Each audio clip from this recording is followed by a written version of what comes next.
Morning, everybody.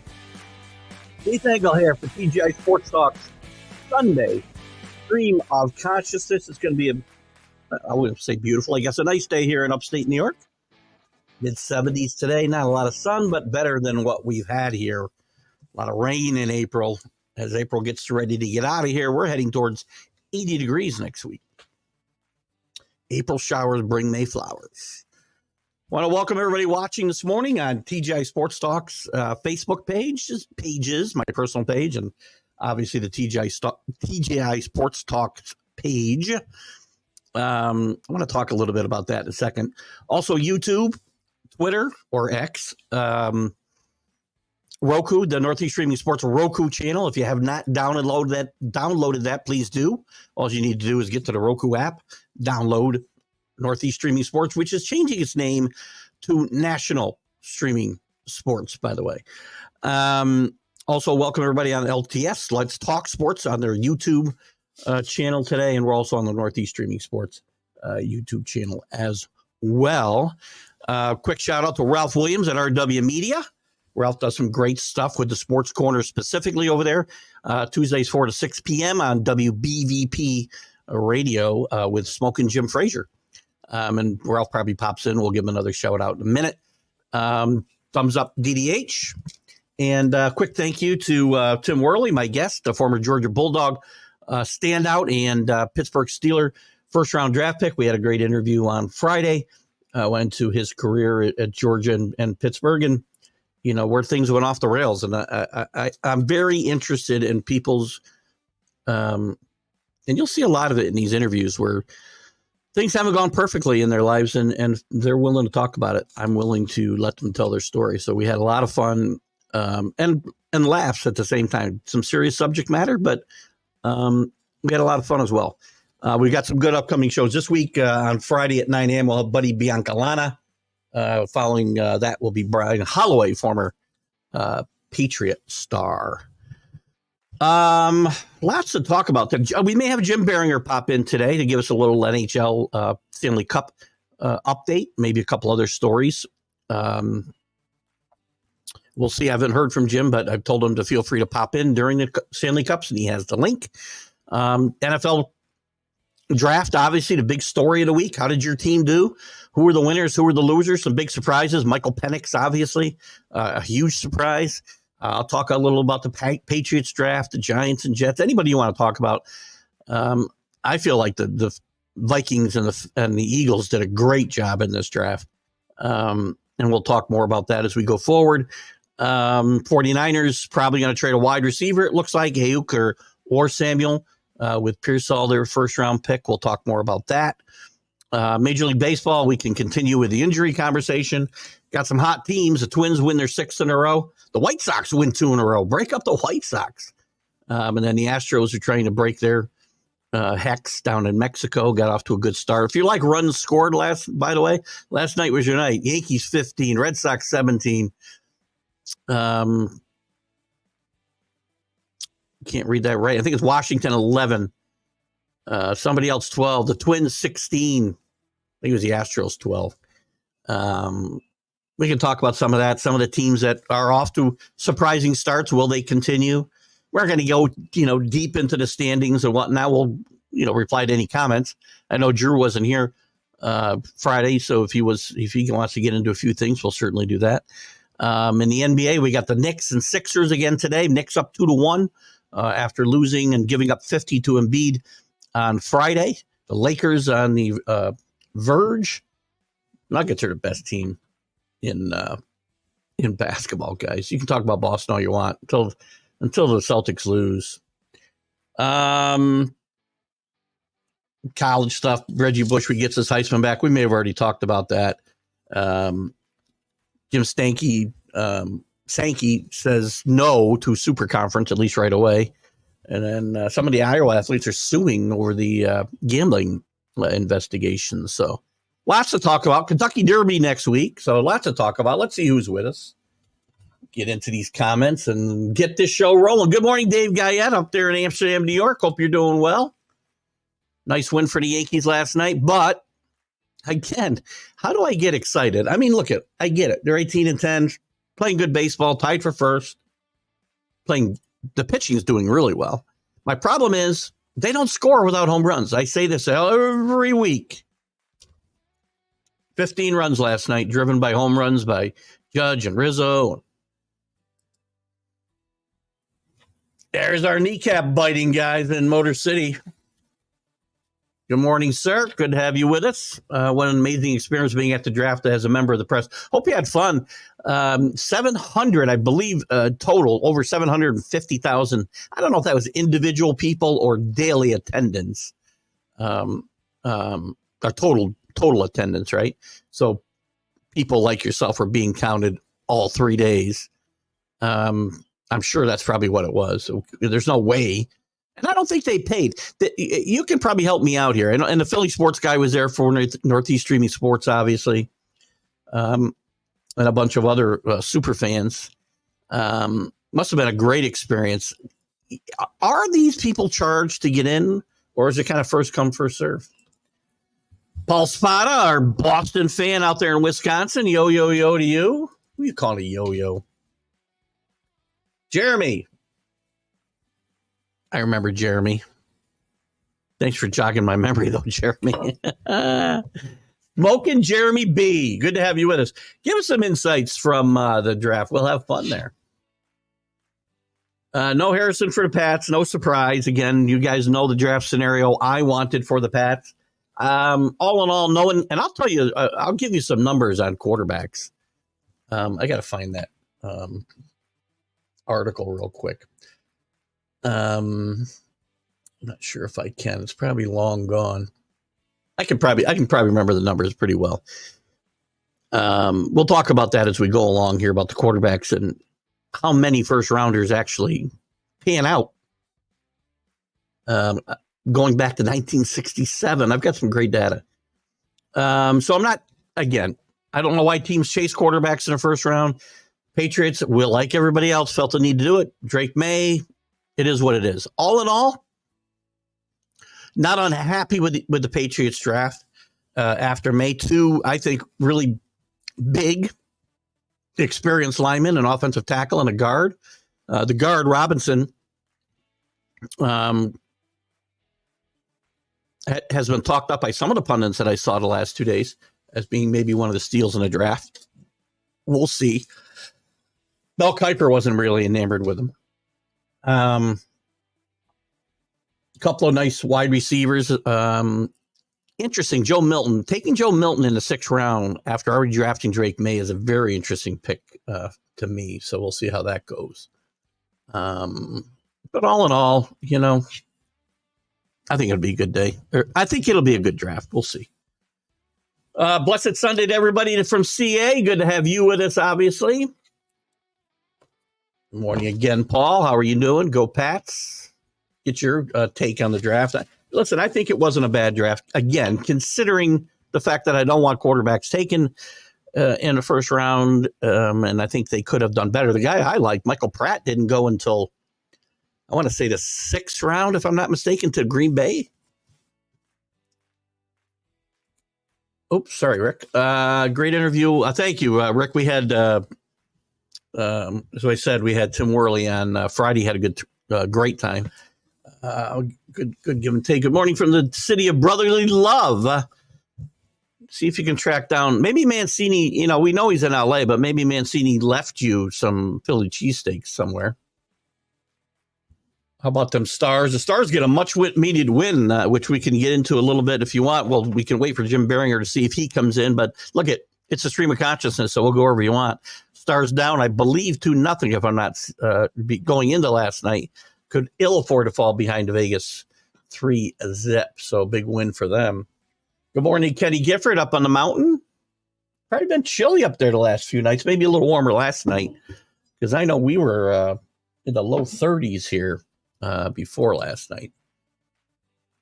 Paul says hitters are now catching up to the pitchers. Yeah, I mean, if you like runs, last night was a good night for it. Even the Red Sox, 17. The Red Sox are decimated with injuries to the marginal talent that they have already. But this kid, Raffia, 4 hits and 7 RBIs last night. course, he was hitting about 100, I think, before that. But a good night. Astros have a good night in Mexico. Whether you like them playing in Mexico or not, I don't know. Alvarez hits 461 home runs. So I'm guessing the ball travels pretty good there. How about that Vikings Texans connection? I'm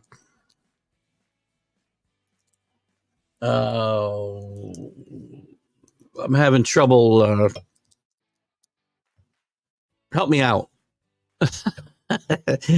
Help me out, CA. I'm missing it. My old brain is not processing that comment, so help me out a little bit. Vikings, I think, had a great draft. They had to move up and use a little bit of capital to get J.J. McCarthy, who I think fits their offense perfectly. I think J.J. McCarthy, I know there's red flags about all these guys. And I'm going to give you a number right now. There's red flags about Williams, who I think will be fine, probably.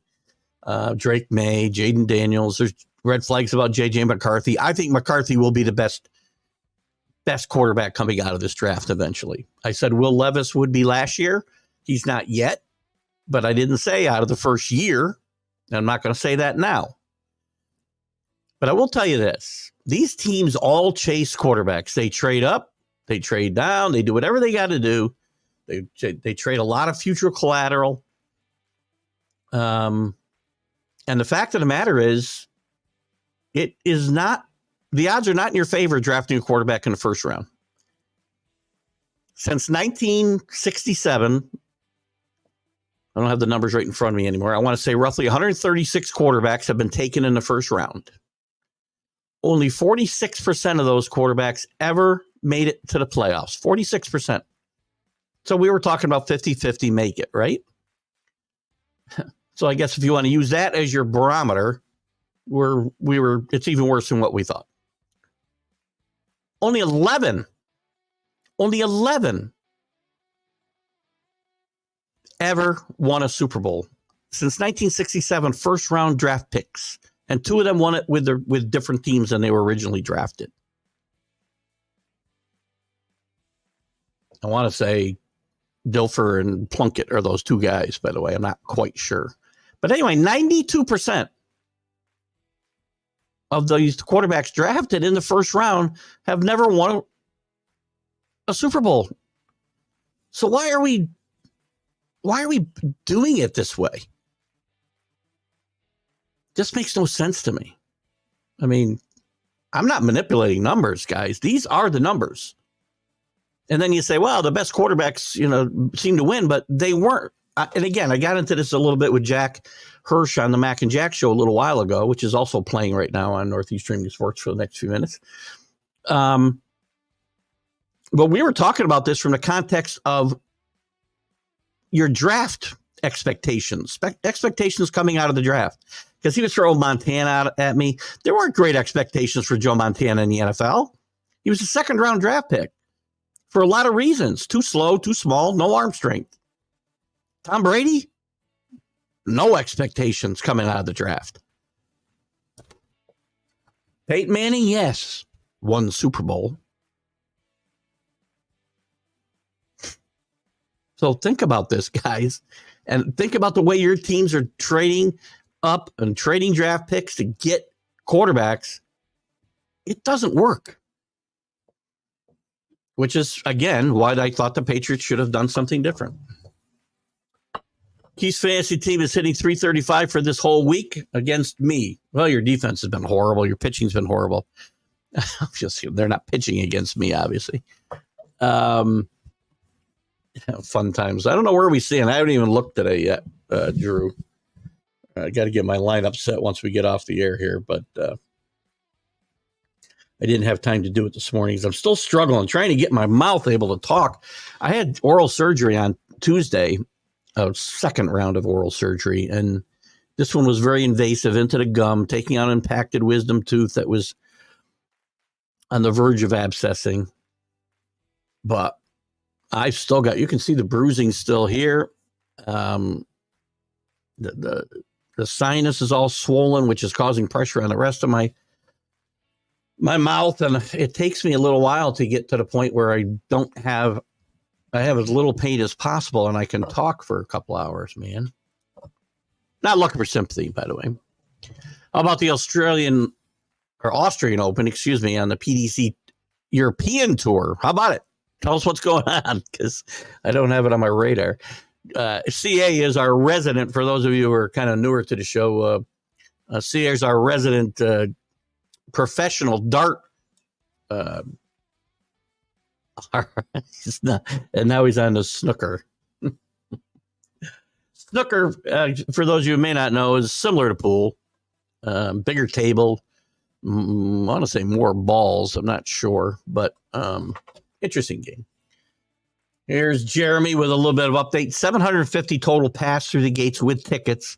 Over 300,000 outside watching at various watch parties. Members of the press didn't count. So again, are they paying? They had tickets, so I guess you had to pay.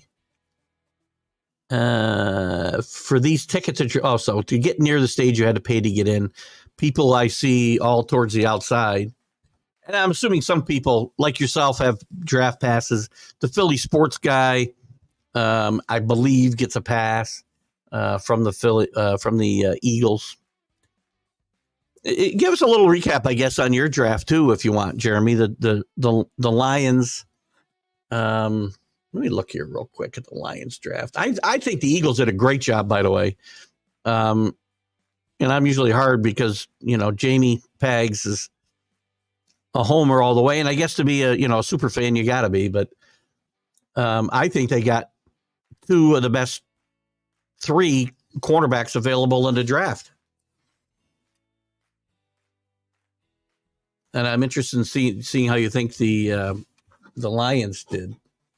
Members of the press, NFL players, alums, staff, and celebs didn't count. Well, that's probably another 100,000 from what I saw, right? Good God. Let me, I'm going to go up here to, let's pull up I want to pull up Detroit since we got Jeremy with us right now. Kuiper's got him with a B. I really like to pick up Teron Arnold at cornerback. They need help on that defense. I like Rakestraw too, from Missouri, which I think was a pretty good value pick at 261. I mean, other than that, the only guy that I kind of like where they took a bit of a flyer, I guess, at 189. Oh, I'm sorry. That was 61 was my bad. Rakestraw. 189 was the guy I'm thinking of. I like the flyer they took here on a defensive tackle, Wingo out of LSU. I like him a lot. So that'll be interesting to see what happens there. Yeah, a seventh round for Michael Pratt. Listen, Michael Pratt, it's too bad because he's not going someplace where he can play. We're not going to find out whether my prediction that he would be a quality NFL quarterback, it'll play out somewhere down the line, whether he can or can't. If he can play, he's not going to be in Green Bay forever behind Love. Unless something happens to Love, God forbid. I do not root for injuries for anybody. The most hated teams, the most hated players, I don't root for injuries. But a couple of guys, Pratt and Rattler fell as well. Rattler fell to, where'd Rattler fall? Did Rattler fall 5 or was it 4? And I think a great pick by New Orleans where they got Rattler. I know I saw some Saint fans railing about, we just signed Carr to blah, blah, blah. Well, you saw what the Falcons did, and the Saints have a better reason to plan for the future than the Falcons do. So I think that was a good pick for the Saints for sure. The draft, a form of, I'm not going to get into this.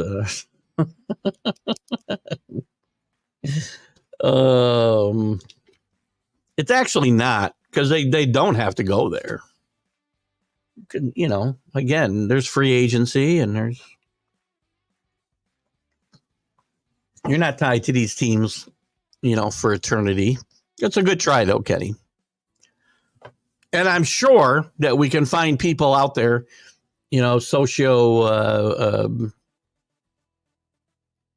economic, I don't know what the word I want to use is, people who study this who will come up with the same kind of comment. To me, anybody who's going to get paid millions of dollars, I'm never going to call it indentured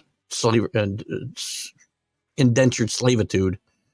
I think I bumbled that, but that's okay. Furnace on the fritz. My furnace is off. Well, it's not really off. It's sort of off. My wife thinks it's on more than it's on, but it will be off May 1st. 400 officers on duty each day. They didn't count against. Well, you know what? It seemed, and I wasn't there, Jeremy, but when you've got, on any given day, 250,000 people in those close of quarters, drinking, or having drunk, if you will, having drank, whichever the right tense is. I think it looked like a fairly well-behaved crowd. I mean, they get rowdy when their picks come up and whatnot, screaming and yelling, but I didn't hear or see of any major incidents. Kenny's going to be a dental floss. Is that where they harvest the stuff for dental floss, Kenny? And you better be careful. I mean, you go to Montana, you could end up as part of Canada. Chris Efron, I haven't seen with his yet this morning, but, remember when Trump was there last time, and again, I'm not making any predictions on presidential races. I'm just making an observation. When Trump was in the White House the last time, he talked about selling Montana to the Canadians. I get a laugh out of that one all the time. Bucky Irvin, good pick for the Bucks. I thought the Bucks did okay. Let's look at their draft real quick since we're on this topic. Oh, I can't scroll up. What the hell? There we go. There we go. Into the wild blue yonder. Tampa Bay. Now, remember, Tampa Bay re-signed Mayfield, so they re-signed Evans. They did a great job of Graham Barton. Graham Barton, the best center, one of the best offensive linemen coming out of this draft. Chris Braswell, nice pick off the edge from Alabama. Keith Smith, and a nice move with Bucky Irving. Running backs, I think there was 2 running backs taken in the first 2 rounds, if I'm not mistaken, which I'm not surprised at. None in the first round again. But running backs just aren't a premium. And maybe they should be, given the numbers I threw out you at quarterbacks. But again, I think it's a good draft for the Buccaneers. That is going to be a very interesting division. Carolina, I don't think necessarily did anything to help themselves in a great deal. Bryce Young needs to take a step forward. The defense needs to be better for them to do anything, to get into the hunt. But the other 3 teams, New Orleans, Atlanta, I'm a little surprised, and so's Kirk Cousins, by the way, that they did nothing to help themselves this year in the first round. Now, I understand that, their thinking is, well, we don't plan on having a draft pick this high for the next 4 or 5 years because of how good we expect to be. But you still have some holes to fill on that team if you expect to be a Super Bowl contender, and you did nothing to help the guy you just paid $140 million guaranteed to bring in a quarterback that won't play.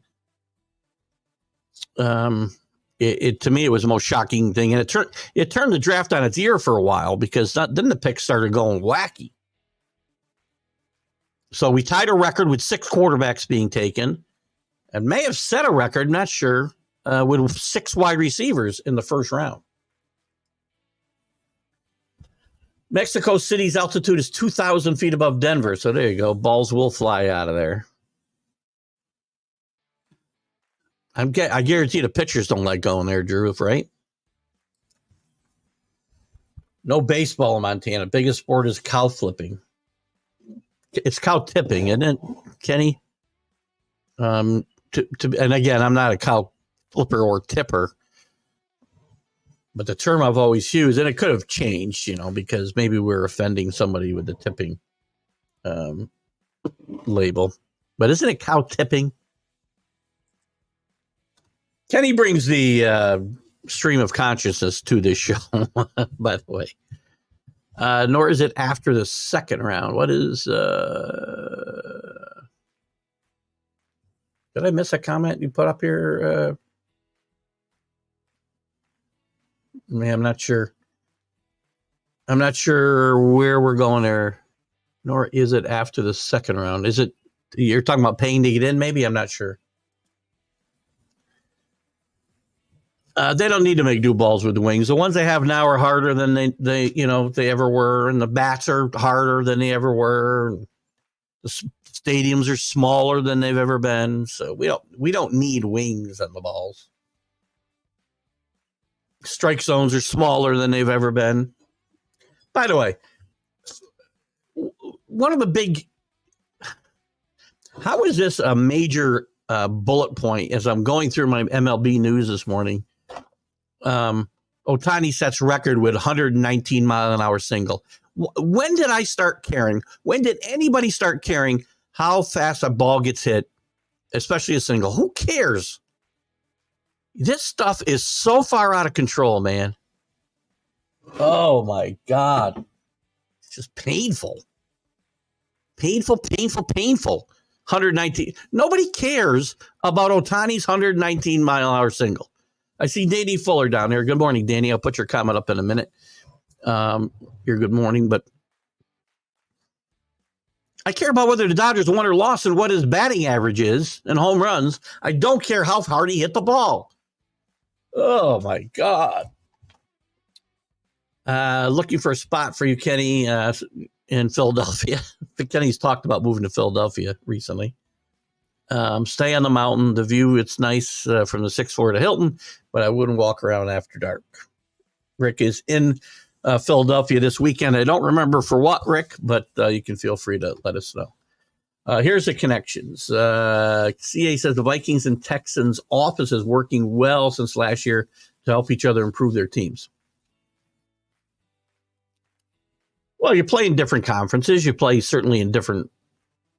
with that said, obviously playing different divisions. Interesting. I don't think I was aware of the fact that they were working in some kind of tandem. But listen, these are two good football teams. The Vikings struggled last year, but I expected Vikings to... Listen, will they win that division? Green Bay's going to be better. They missed out with not taking Dijon, the cornerback in the first round. I think would have been a great pick for them. I think the Chiefs might have missed out too. They went for the speedster when they traded up with Buffalo in the first round, which I don't think is a horrible pick for them, but they need to replace Snead. And Dijon is a really, really good and versatile player out of Iowa. I think a lot of teams missed the boat there and let Philadelphia grab him in the second round after getting Mitchell, the kid from Toledo, in the first round. I think they may be the best two cornerbacks in the draft. There's Danny. Good morning. Good to have you with us, Danny. Dodgers now on a 6-game winning streak, by the way. Couple of streaks in baseball. Twins have won 6 in a row. The Dodgers have won 6 in a row. The Twins ready to fire Rocco, but not the Twins weren't. Fans wanted Rocco to Baldelli out of here. The Twins could still very well win that division. It's not that good. I expected Detroit to be a surprise. I didn't expect the Royals to be here, and we can talk about that. Who we expect to stay up, that are the surprises if we get there. And even the White Sox have won 2 in a row. Don't screw up my 121 loss projection here. Bad side Blue Jays -6 in a row. Our Blue Jay fans aren't here this morning. It doesn't look like. Chris, who is in Toronto, is actually a Yankee fan. We found out. Marlins also have lost 5 in a row. The Marlins are in some serious trouble.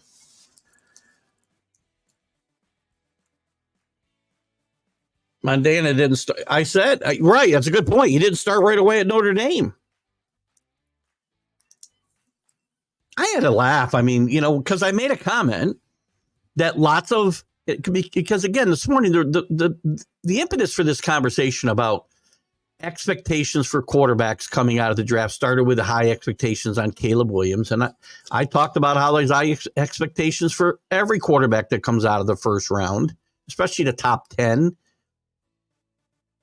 I said we tied the record of 6, but it took nearly the entire first round to do it in 1983. It took 12 picks to do it here. All these guys are going to have tremendous pressure on them. And the numbers show that they don't pan out. And Jack said, well, they're all high-profile quarterbacks that win mostly. Montana was not highly regarded. As Kenny points out, there were times he wasn't highly regarded at Notre Dame. Great player, led to some great comebacks, and that's not to disparage Montana. But he established himself after the draft. He didn't have expectations before that. Tom Brady, no expectations. Trent Dilfer wins a Super Bowl, no expectations. Trying to think of some other guys. Brad Johnson. Who else? Kenny Stabler wasn't a first-round draft. Oh, maybe he was. I have to go back and look at Kenny Stabler.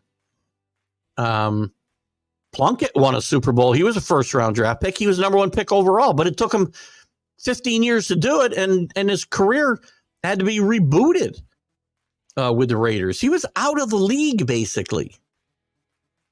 So drafting quarterbacks is not an exact science, and you find more guys that develop into stars with great expectations, and when they win a Super Bowl, you're expecting it. Brett Favre. Nobody expected anything out of Brett Favre. I mean, there's guys you can think of. Yes, they were expected to reach the heights they reached. Manning, Elway. Marino never won a thing. Kelly didn't win. He got to 4 Super Bowls. I don't want to disparage him, but he never won a Super Bowl. That 83 draft, who's the 6 quarterbacks? Kelly never won a Super Bowl. Marino never won a Super Bowl. O'Brien never won a Super Bowl. Blackledge certainly never won a Super Bowl. Eason never won a Super Bowl. Who am I missing? Elway's the only guy. 1, 2.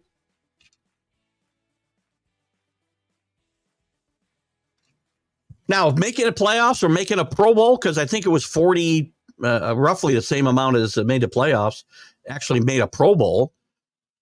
That was around 46 or 48% as well. So if we're going to say 50% or a little less than 50% success rate is good, getting to the playoffs, that constitutes a good pick and success, well, then, okay. But to me, the ultimate is to win Super Bowls, and only 8% did it.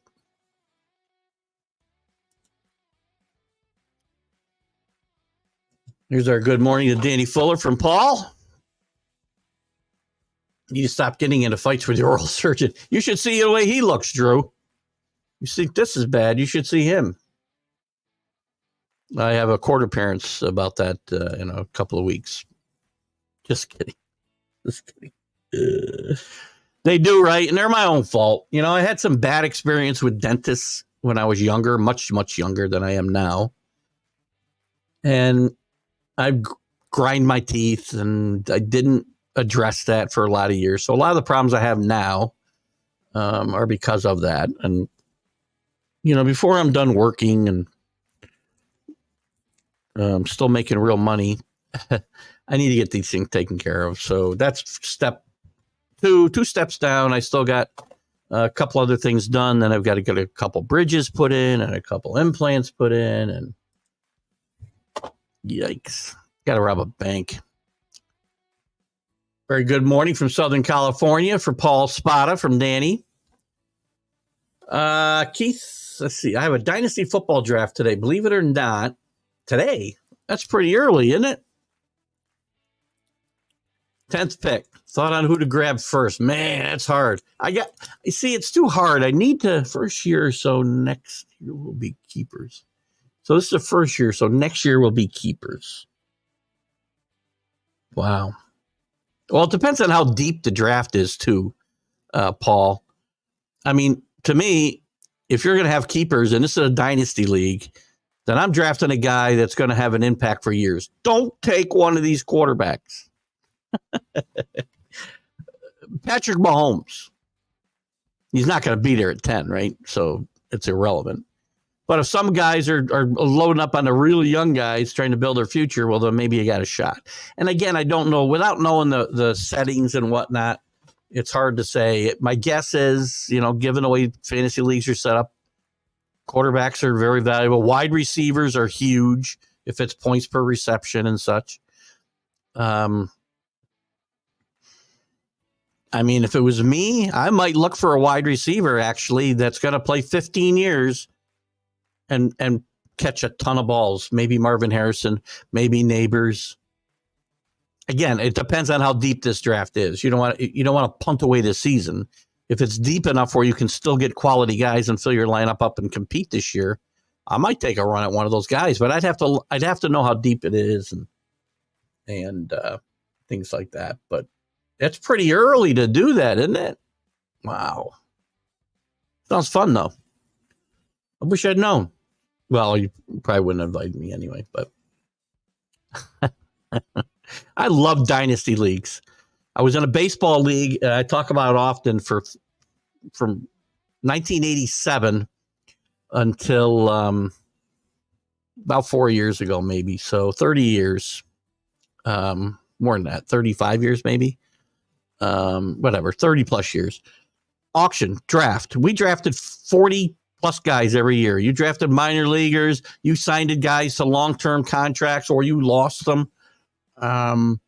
They would progress through your system. It was a lot of fun and a lot of work, but I love dynasty leagues and building things to last. Now me, even though I say that, I was all in every year to win that year. I rarely tore my team apart unless I was way out of it, building for the future. Now, that doesn't mean I wouldn't pick really for my bench.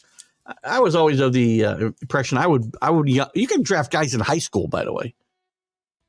30, and by the way, we did this with 12 guys, and 10 of us lasted the entire 30 plus years. That's nearly unheard of. Oops, missed something here. Draft was free, just ended. Just needed a ticket to get to the stage here. So it was free to get in. Okay. Thank you, Danny. Yeah.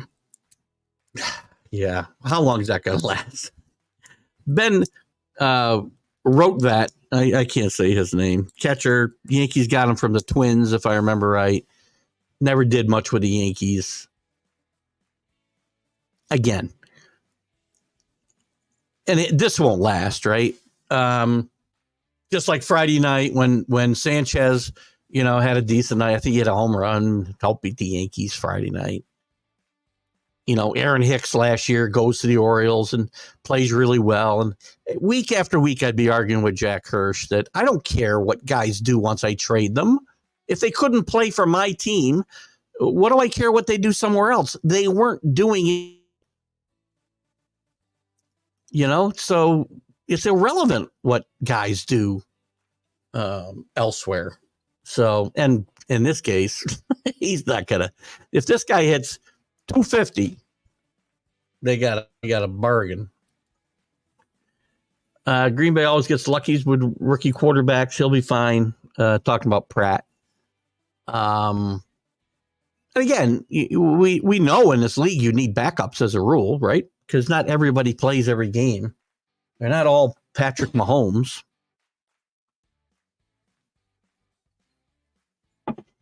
I mean, look at Purdy. Nobody expected Purdy to be in that situation, that's for sure. I like Michael Pratt, though. Man, I hope he gets a shot somewhere at some point. Not this year, eventually. Happy for the Detroit area. Hopefully helps economic responsibility. Yeah, it's not a it's kind of a downtrodden and certainly crime-ridden city. And I don't mean to, it's just facts. I don't mean to berate that for any of our Detroit people, including Jeremy. But those are a lot of the cities in this country, right? I mean, so anytime you can get something like this in your city, this is a good thing. I think they're going to be in Green Bay. We talked about this, I think, Paul, the other night, didn't we? They're going to be in Green Bay in a couple of years. I don't know where they're going to do it. Right at Lambeau? I mean, well, they're going to be in Wisconsin. I don't know if I heard they'll be in Green Bay, but I don't know where they're doing it. But then I don't know about these big public venues, right? Like I knew Nashville. Nashville is a great scene. That's one I wish I'd gone to. Love Nashville, and being there on a strip would have been awesome. So Jeremy says, I had asked about the behavior. They said it was the quietest crime weekend in Detroit in years. The whole city respected what this meant to the city. That's very important, right? So I'm assuming when you talk about the highest crime weekend, that's everywhere in the city. So not just those, whatever, however many square blocks that would have been of Detroit that held 250,000 people a session. God, it's just swelling up again. But throughout the city, and that's very, very good. So maybe they should have, maybe every city needs to have events like this where, we can forget about the travails that we have across the country once in a while. Frank Zappa song. What's that? Yeah, Frank Zappa song on or what? Getty. I don't walk around up here either, just a different type of beast. Well, I guess, there's danger wherever you're living, depending on where you are and what it is. Bucky Irvin, very good at eluding tackles. You watch, he'll be great. I don't doubt it. Again, the reason running backs don't get picked high as they used to, or as often high as they used to. I think Bijan Robinson might be the only running back to go in the first round in the last 3 years. It's not because they're not any good. It's just because that teams don't value them. They feel that they can plug and place running backs, and in some cases that's true. I mean, you're going to find out about it in San Diego comes to mind, right? They let Eckler go. He's now in Washington, and I know that he was probably on his downside and had some injury issues, but they think they can just plug Edwards in there, who was okay with Baltimore. And maybe they drafted a running back. I don't have that right in front of me right now. We can look at it at some point, but this will cycle back. This will cycle back. Running backs will become more valuable than wide receivers at some point. I mean, the Bills, I think, did okay. They drafted the kid out of the Davis kid out of Kentucky, who's really good. He's a pounder. I like the wide receiver that they picked up out of Florida State, Keon Coleman. And the talk is that they are going to make a much more concerted effort to run the football and not run the football with Josh Allen. So, as you see teams maybe put more emphasis on the run, all these leagues are copycat leagues, right? Whatever works will be copied. And you still need to run the ball. You still need to run the ball. You don't win just throwing the football. Even the Patriots, when they were flying high and they had a high-powered passing game, they still ran out the they still had guys who could pound and run the clock out in the fourth quarter. Jeremy's comment. What was that comment about? Can I get back to it or not? I should have a search bar here where I can just search out. I can filter out. I remember you were talking about second round. Yes. No quarterbacks went from like the 12th pick to, I don't know, round 4. Yeah, I remember that now.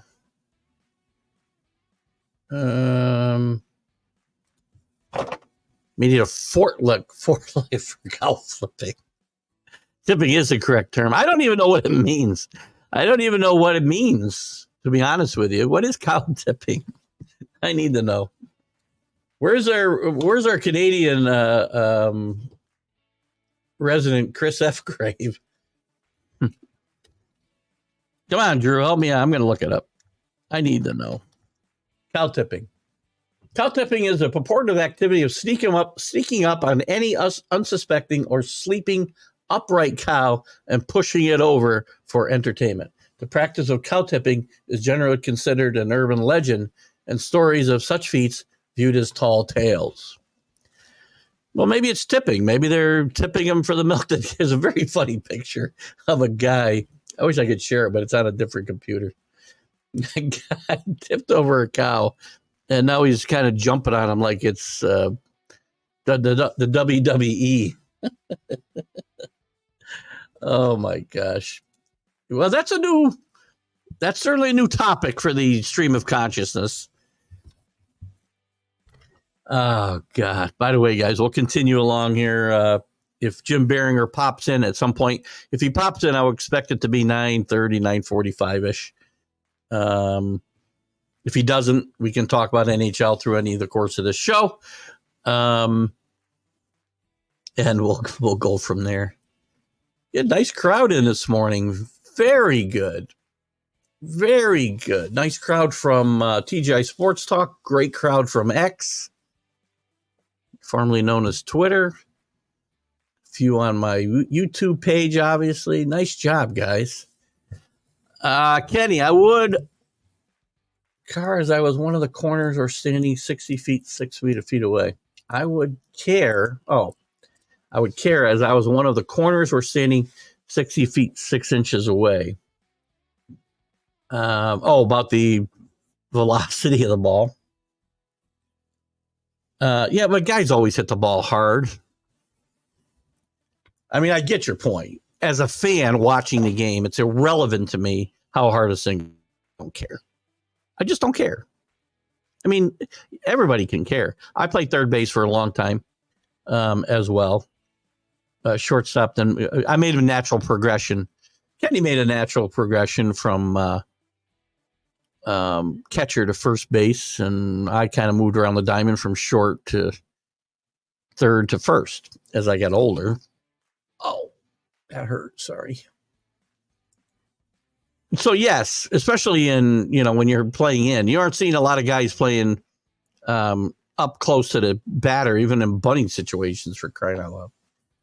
Rick's in Philadelphia for his nephew's wedding. Well, congratulations to them. Oh, Bob's son, right? I did see some stuff on Facebook this week. I should have put 2 and 2 together. That's my bad. Looks like a beautiful wedding. Looks like a beautiful couple, and congratulations to them. Congratulations to your brother Bob and his wife Christine and the wonderful young couple. There's still time. It's gotta be. Is your wife not there with you? And unless you're talking about something different. What did I skip up here? And more likely Alberta joining the United North American Republic.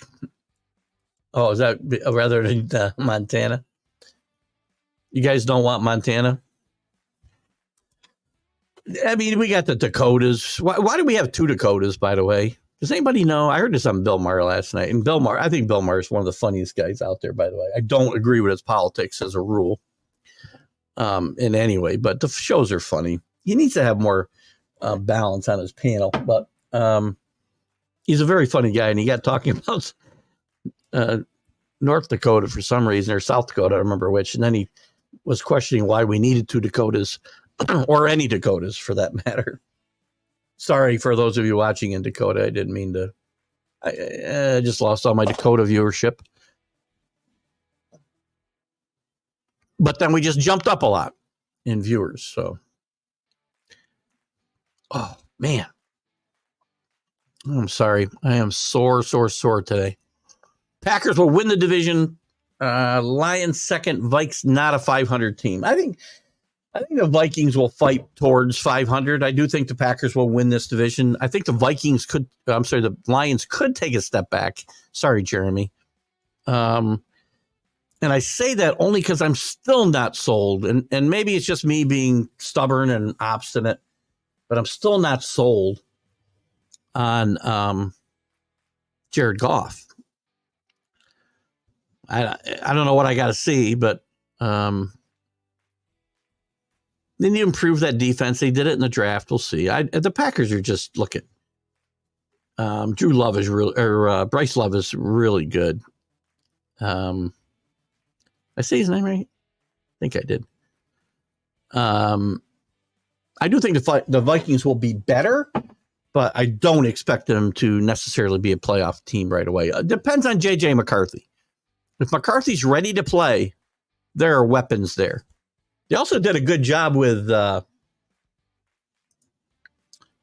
on one second. They did a nice job with, I want to see who did that wasn't Versay. Who'd they get who'd they get on the edge? Minnesota. Dallas Turner. Dallas Turner drops to 17 this draft. A lot of people have him in the top 5, top 6. This could be the steal of draft. Great pick for Minnesota. They actually traded up 1 spot to get McCarthy. They traded up 6 spots to get Dallas Turner. I like their pick of Kyrie Jackson out of Oregon. I like it a lot. They picked one of the few kickers picked in this draft. Bears did take a punter in the 2nd or 4th round, by the way. So that'll be interesting. Listen, the Bears could surprise people. If Caleb Williams is a star out of the gate, which I have my doubts, Keenan Allen is a capable wide receiver. They've got Roman coming in, a Dunzy.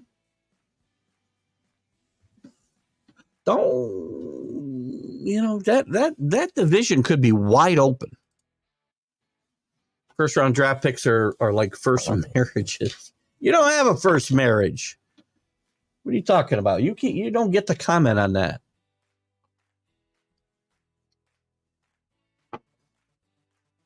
They are hit and miss. I gave you the numbers on quarterbacks. They don't lie. There's Chris F. Grave. Is this this day in baseball? Joey Bell, also known as Albert Bell. Didn't he change his name about 3 different times? Got his first major league hit off of Nolan Ryan. Joey Bell is Albert Bell as well, correct? Chris, let me look because I know it'll be a little while before you can comment back, or I'll see your comment back. I think they're the same guy. If I remember right. If my feeble memory, yeah, Albert Bell. What? By the way, is there any more controversial guy in baseball history?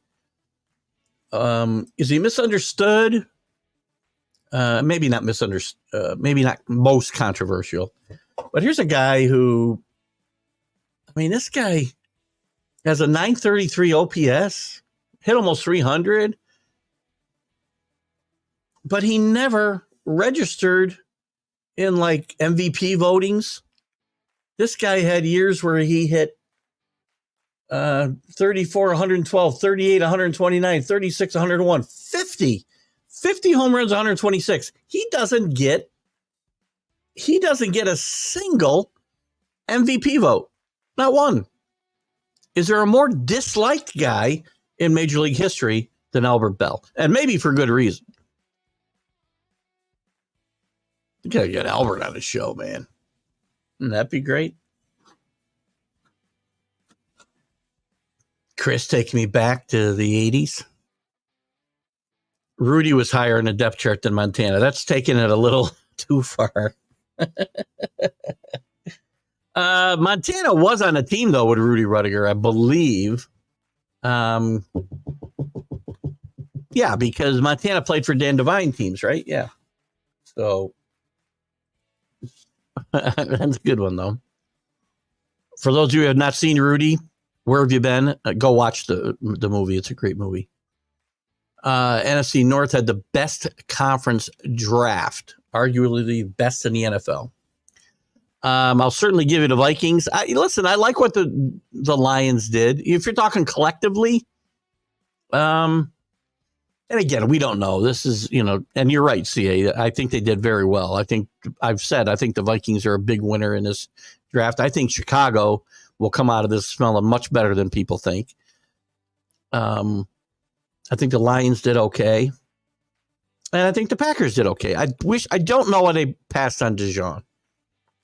I don't think I would have done that if I were them. They need that secondary help, and I think that's where they should have gone there. But again, there's no way for us to know, right, for a few years. But, we can speculate, which is fun. Kurt Warner, if we're talking about quarterbacks, that's a great one, too.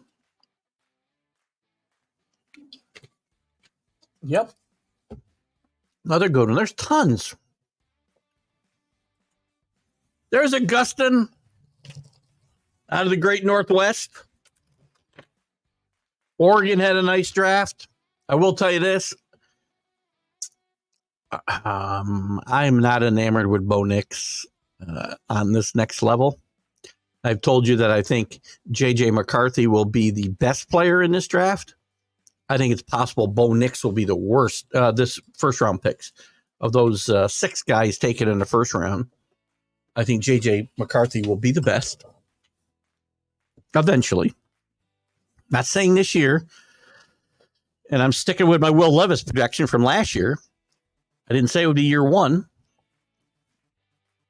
But I think J.J. McCarthy will be the best quarterback coming out of that draft, and I think that it's possible Bo Nix will be the worst.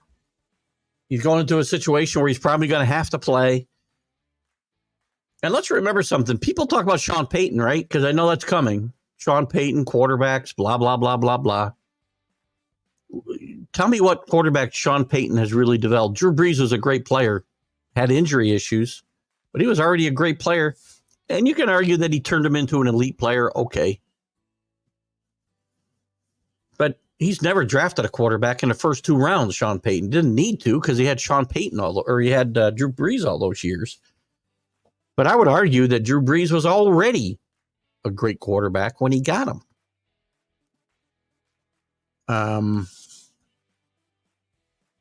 Anyway, a few first-round picks have won Super Bowls.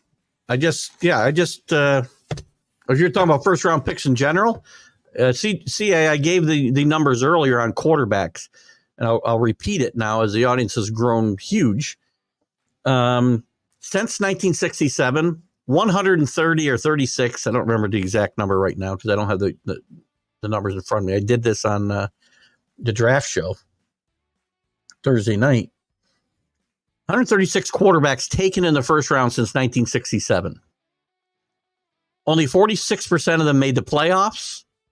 Only 11 of them won a Super Bowl. 2 of them won with different teams than they were drafted with. And I'm pretty sure those are Jim Plunkett and Trent Dilfer. 92% of them never win a Super Bowl. Never. So 8% win a Super Bowl. So yeah, very few. Back to Anthony's, or back to, who brought that up? Paul. Paul Spada brought up his NFL Dynasty draft today with the 10th pick. I'm not sure, depending, again, there's so many factors here. And good morning, Anthony. It's great to have you with us this morning. Depending on how deep this draft is, with a Dynasty League, I would think it's pretty deep. I wouldn't think C.J. Stroud's going to be there either, though, at 10. Maybe he will be. I would think quarterbacks go like crazy. It's going to be just like the NFL draft, and they probably take quarterbacks too soon. I'd load up on wide receivers. Guys I know are going to be around for 15 years. Now, you have to take this year into account. I get this. But if you're building something you want to last, CJ Stroud would be a great pick. So would Patrick Mahomes. But I don't know that they're going to be there at 10. Depends on what these other guys' strategies are. How many teams are in the league? That's the other thing, too.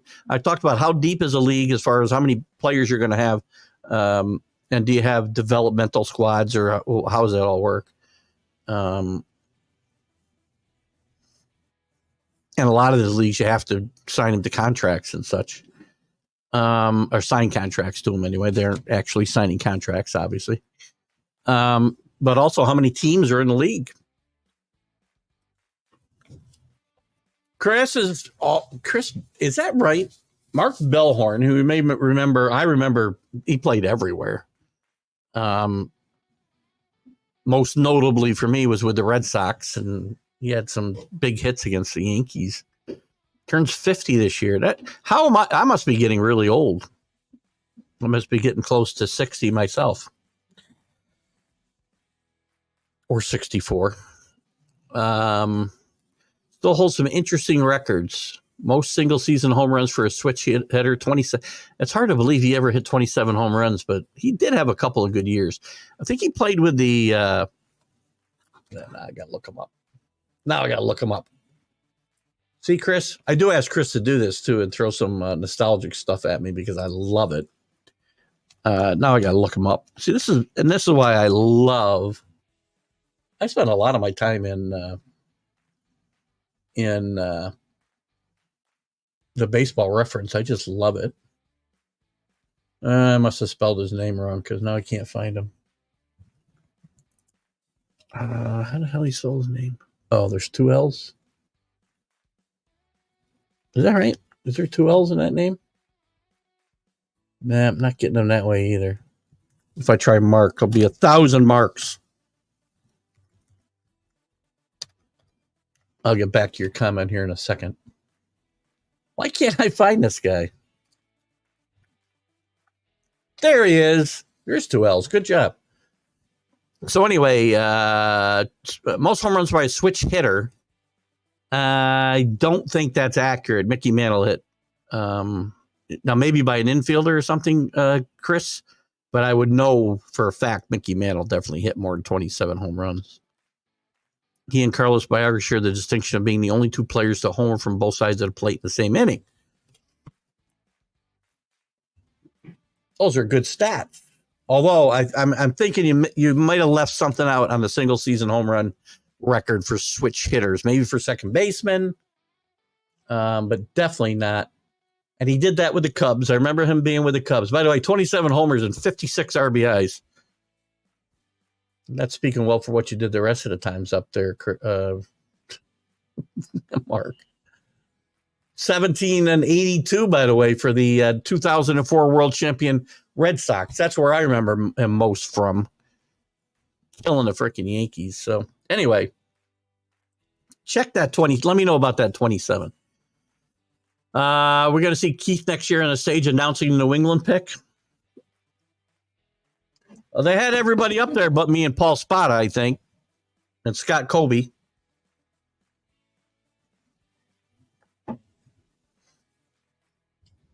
Maybe I'll apply. I don't know what you got to do. You probably got to write the NFL or something. I don't know. I know they had the best international fan. They had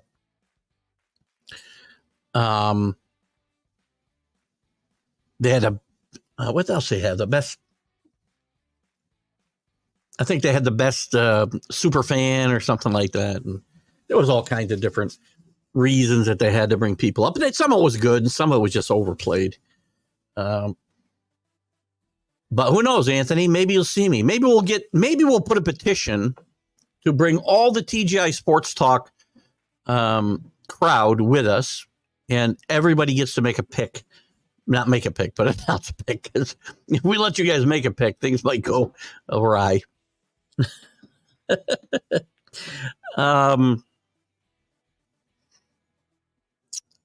What was I going to say? But everybody will be able to make a pick for their team. So you'd be able to pick for the Redskins. I'm sorry, team formerly known as the Redskins. Exactly, Keith. Irrelevant. What guys do since I dropped them because they suck. Right. I get that. I think you're going back to my comments about players the Yankees have gotten rid of, or whatever team it is. Again, and going back to the Yankees specifically, they held on to Mark Sanchez way longer than they should have because they were worried about what he would do somewhere else. I was like, who cares what he does somewhere else? He's not doing anything here. That's the only relevant part. Right? And Jack threw Aaron Hicks in my face like every week, every Sunday morning, every Friday and Sunday morning, basically, for about 6 months until he faded. And I said, I don't care if he wins the MVP in Baltimore. He sucked in New York. He had one good season, and he got himself a pretty hefty contract off of that good season. Shame on the Yankees. And that's all that's relevant. If you can't play here, what difference does it make?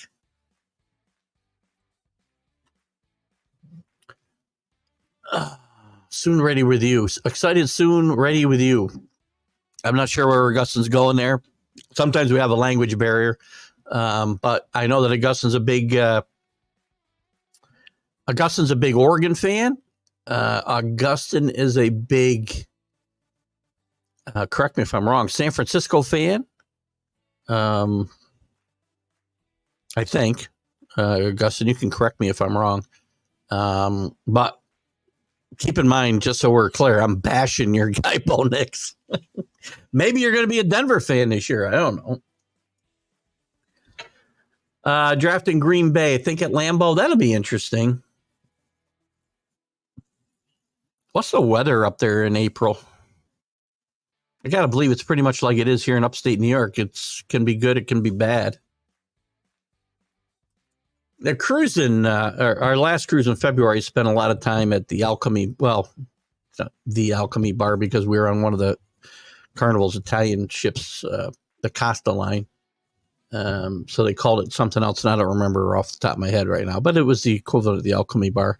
And pretty much each night before dinner, I talked to these people from Wisconsin pretty much every night. And they're big cheeseheads.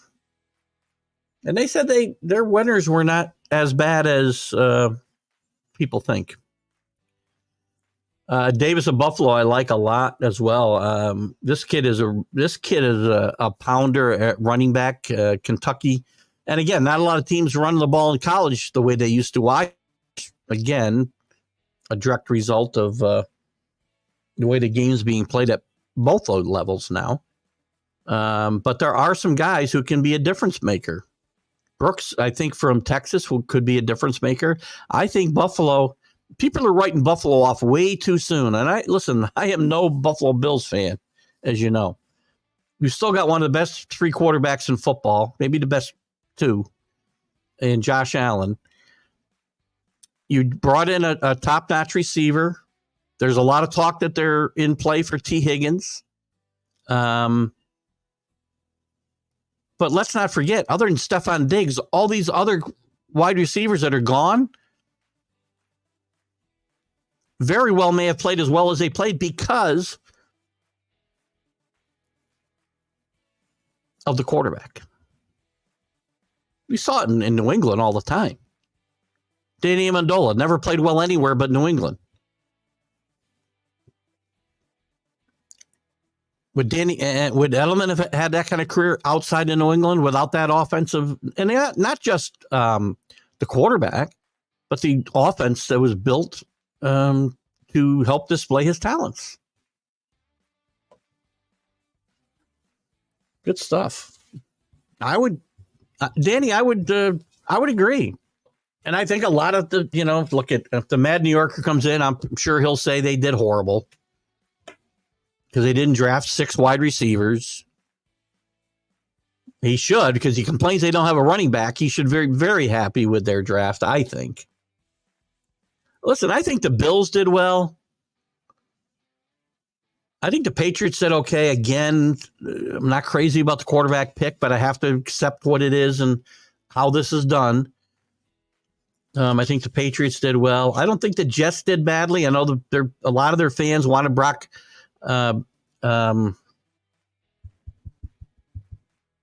Oh, gosh. The tight end, Brock Bowers.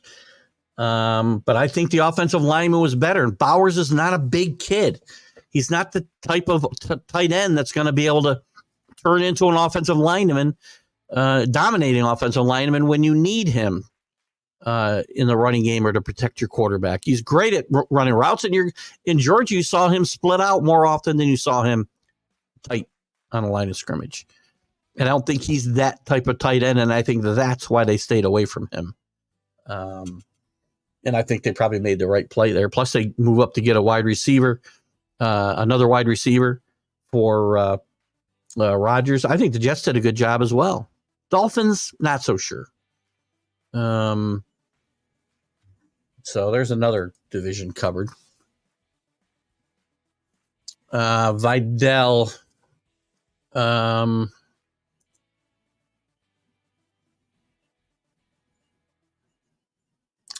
Who do you go to?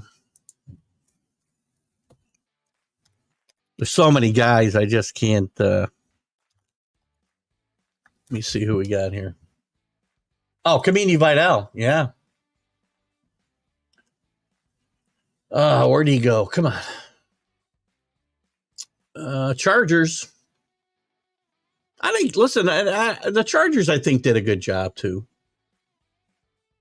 So there are some running backs, again, late in the draft. It's not like there were no running drafts. You had Brooks, you had Benson, you had Corum, who, he's got to show that he can be a 3-down back. You had Vidal, and you had some others.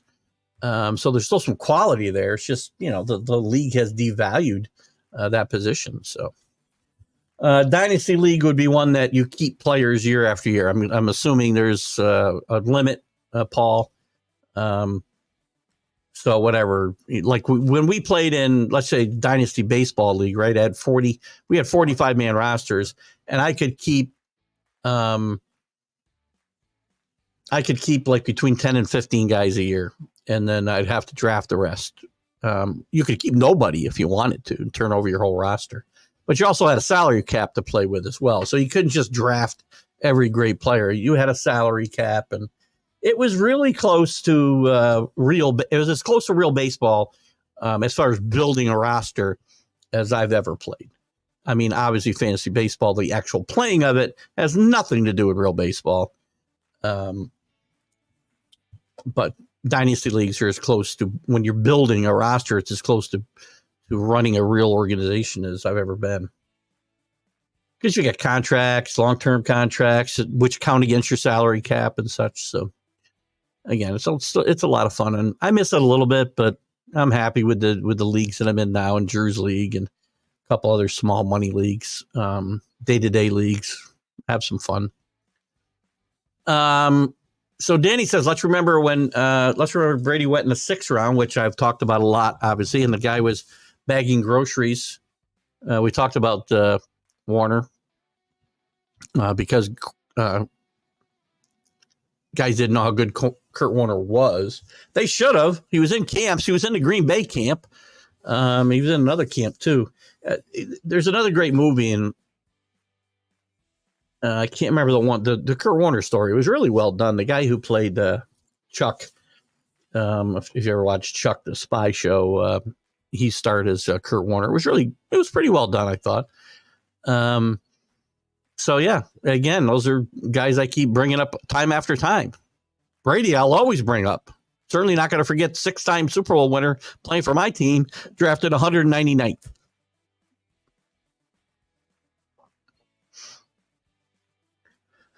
And the Patriots' other first-round draft picks that were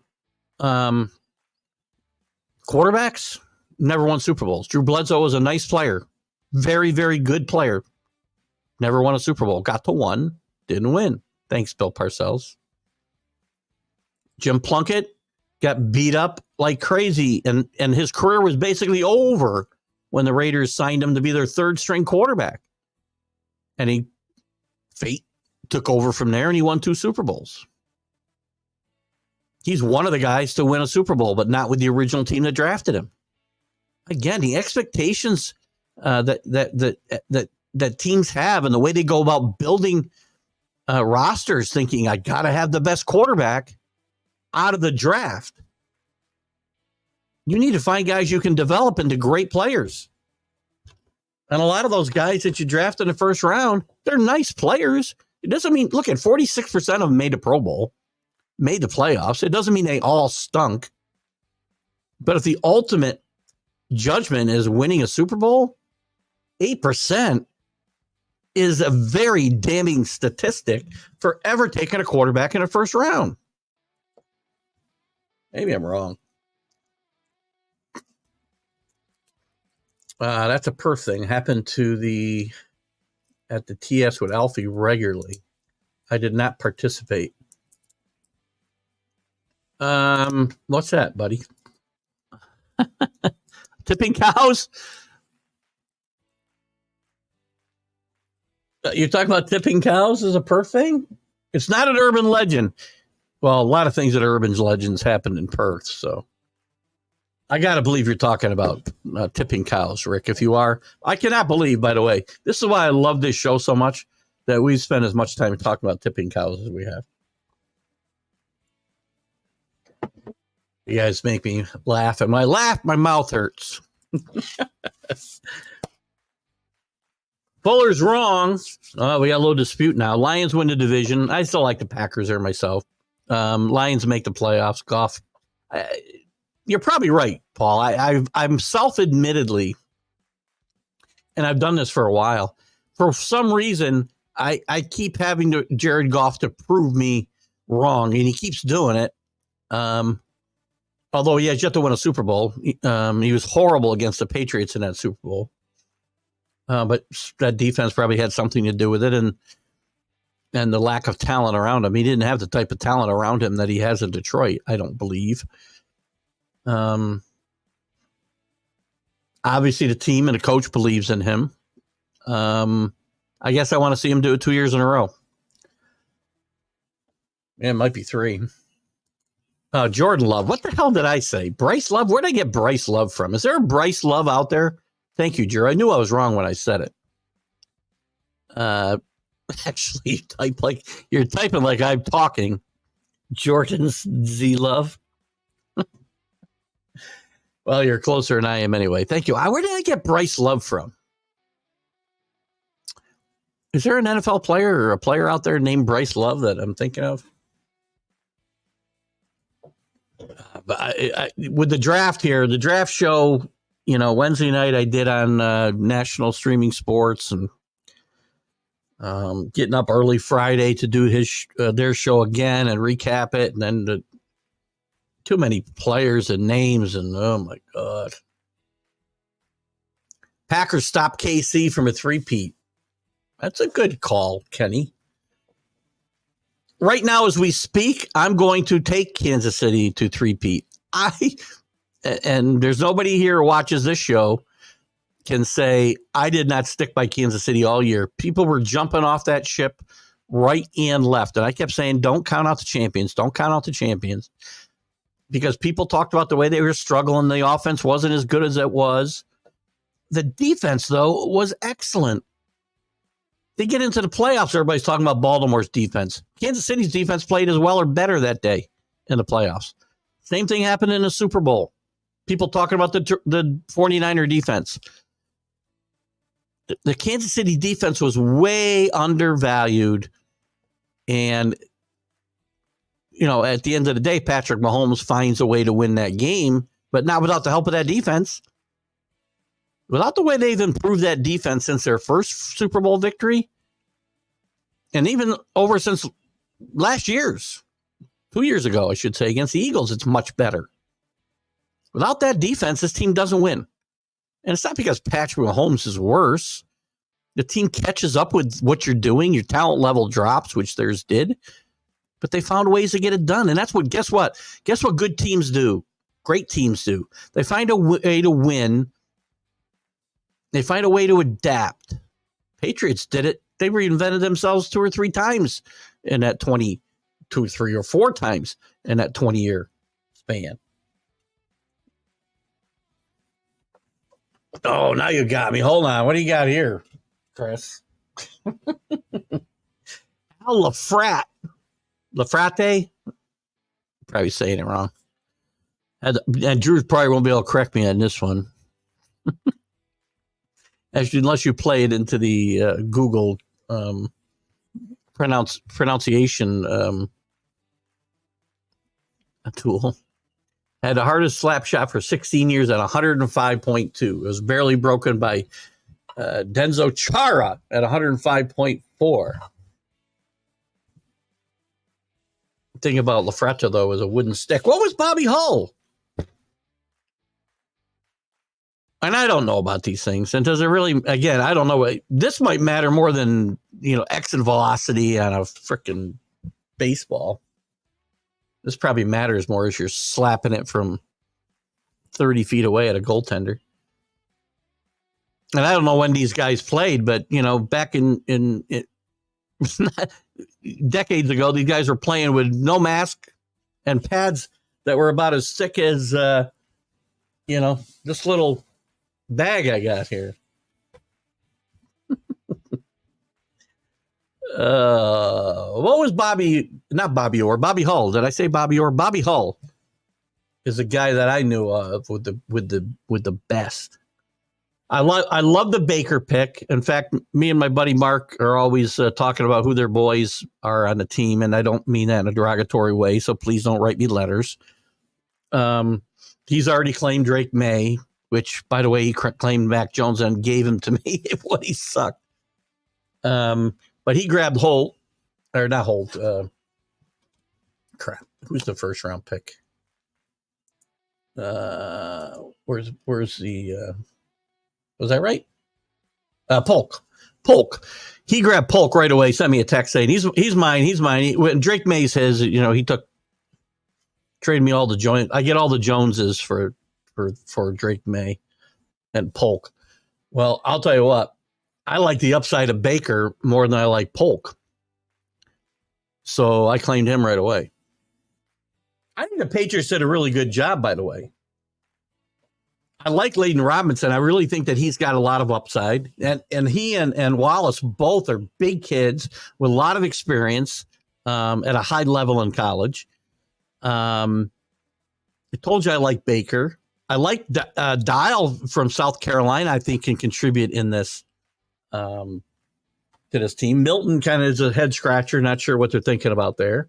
And then they get a tight end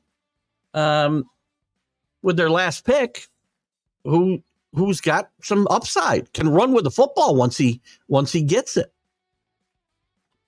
And you may see Bell contribute to this team in his rookie season as well. So I think the Patriots, again, even with my not wanting that first round quarterback, I think they did a pretty good job. Packers are not lucky with quarterback pick, as most have been grabbed from trades. Well, actually,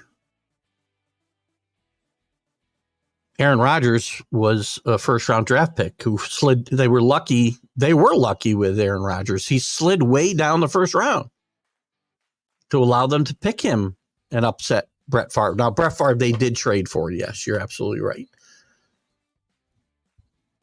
Bart Starr, though, was drafted by Green Bay. And I guess, who else do we have for stars with Green Bay as far as quarterbacks other than Starr and Favre and Rodgers and now Love? So two of them were drafted and two of them were not. Or is that right? Starr, Favre. Yeah, two of them were drafted. Love and Rodgers were drafted. No, three to four were drafted. Now, the quarterbacks they brought in there to try to replace Bart Starr, they drafted Scott Hunter, I believe. Didn't pan out. Did go to a playoff in the 70s, Kenny. I'm going to shock you with my Packer knowledge now. When Dan Devine was a coach, they hired away from your Notre Dame Fighting Irish. So Dan Devine coached both of your football teams. They made a playoff run with Scott Hunter as their quarterback. They ended up trading him away because he really didn't pan out. Then they had a bunch of quarterbacks, Majewski, and in the 80s they had before that they had maybe late 70s, middle 80s they had Lindicki, who they picked up from Houston. I don't think they ever made a playoff with him. Bart Starr was the coach then. Then they had Majewski. They had a bunch of guys, Randy Wright. But I would say their three best quarterbacks, Kenny, and you can correct me if I'm wrong, because again, you're the Packer guy. Their four best quarterbacks of all time are Starr, Favre, Rodgers, and Love. And they drafted three of those guys. And Bart Starr, I don't think, was a number one pick, now that I think about it. I got to look this up. We know Rodgers fell way down in the draft. He was expected to be, top 5, and he got drafted in the 20s.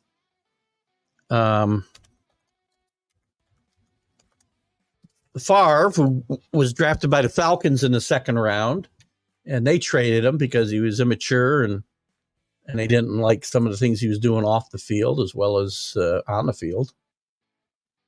Bart Starr. Doesn't tell me where he got drafted. Oh, wait, draft info. Here we go. 17th round. So I would say that's lucky, getting a Hall of Fame quarterback in the 17th round. That happened a lot back in the 50s, by the way. Len Dawson. Drafted really late by the Steelers and ends up in the AFL and turns into a Hall of Famer. Johnny Unitas. Right? So again, correct me if I'm wrong on those four guys. Maybe I'm missing somebody, but I do think that's lucky with quarterback picks. You get a 17th round Hall of Famer. You get another Hall of Famer in Rodgers, whatever you think of him. He won a Super Bowl, and he's going to be a Hall of Fame player. He's one of the best quarterbacks of his era. I'm not a big fan, but they did get luck out because a bunch of other teams passed on him. Probably because they were afraid he was going to end up in a cave, eating mushrooms. Jordan Love. Well, I said Caleb Love that time. What is it with this? So again, I think lucky, is in terms of how they might have gotten these guys. So I see Jim Biringer in the waiting room, so I'm going to look for a couple. I'm going to go through a couple more comments. We'll bring Jim in for a few minutes to talk about the NHL, and then we'll come back to your comments. So don't go away, guys. If hockey is not your thing, we're going to get back to your comments. But if hockey isn't your thing, Jim Biringer is a guy who can certainly turn that around. Good morning, Jim Biringer. How are you? Good, buddy. What's up, man? I'm doing well. Jim Biringer from FullPressHockey.com and every other hockey and sports affiliated thing on the internet, I think. So. Yeah, I think that sounds like the key, right? The good stuff. Read Jim's stuff, especially FullPressHockey.com. I was reading one of your articles this morning about Barry Trotz, actually, in Nashville. A very well done article, and I wish a Mad New Yorker were here this morning. Interesting stuff going on. The Islanders stave off elimination. The Stars win a big game, a must win, I think, yesterday. The Lightning stave off elimination, and we've got a couple of elimination games. I think we got a couple elimination games today. There's one today. There's one elimination game today. Just the Rangers? Just the Rangers, yeah. Well, give us your impressions of where we are and where we stand up until now since we last chatted. Yeah, so, look, to me, the Boston Bruins are owning the Toronto Maple Leafs like I said they would. Not surprised by that, but it's crazy to think that, all this time with all the core four that they've had there, that core five, that the Toronto Maple Leafs still can't get it right. This Bruins team isn't as good as Bruins teams in the year past, but that doesn't matter to me. You know why? Because they're still the Boston Bruins, and they're still a good hockey team. They have Jeremy Swayman and Linus Ullmark. And guys, if you didn't see my videos up on Twitter, go check them out. I outlined everything about why Jeremy Swayman is the number one goaltender in Boston right now. and he's proving it now. He's 7-0 against the Leafs over the last 2 seasons, and that's a big, big deal, right? Like, if you think about it, he's got a 1.32 goals against average, a 961 save percentage. Like, those are great numbers, and there's no more goalie rotation in Boston. It's Jeremy Swayman net until it's not. Look, the Islanders, they staved off elimination. A good game, overtime against Carolina. They still blew a third period lead.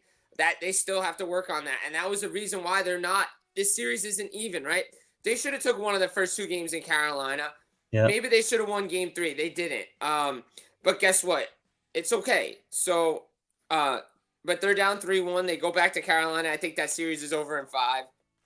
Tampa, we finally saw the Tampa team that everybody expected coming into this series. Too little, too late.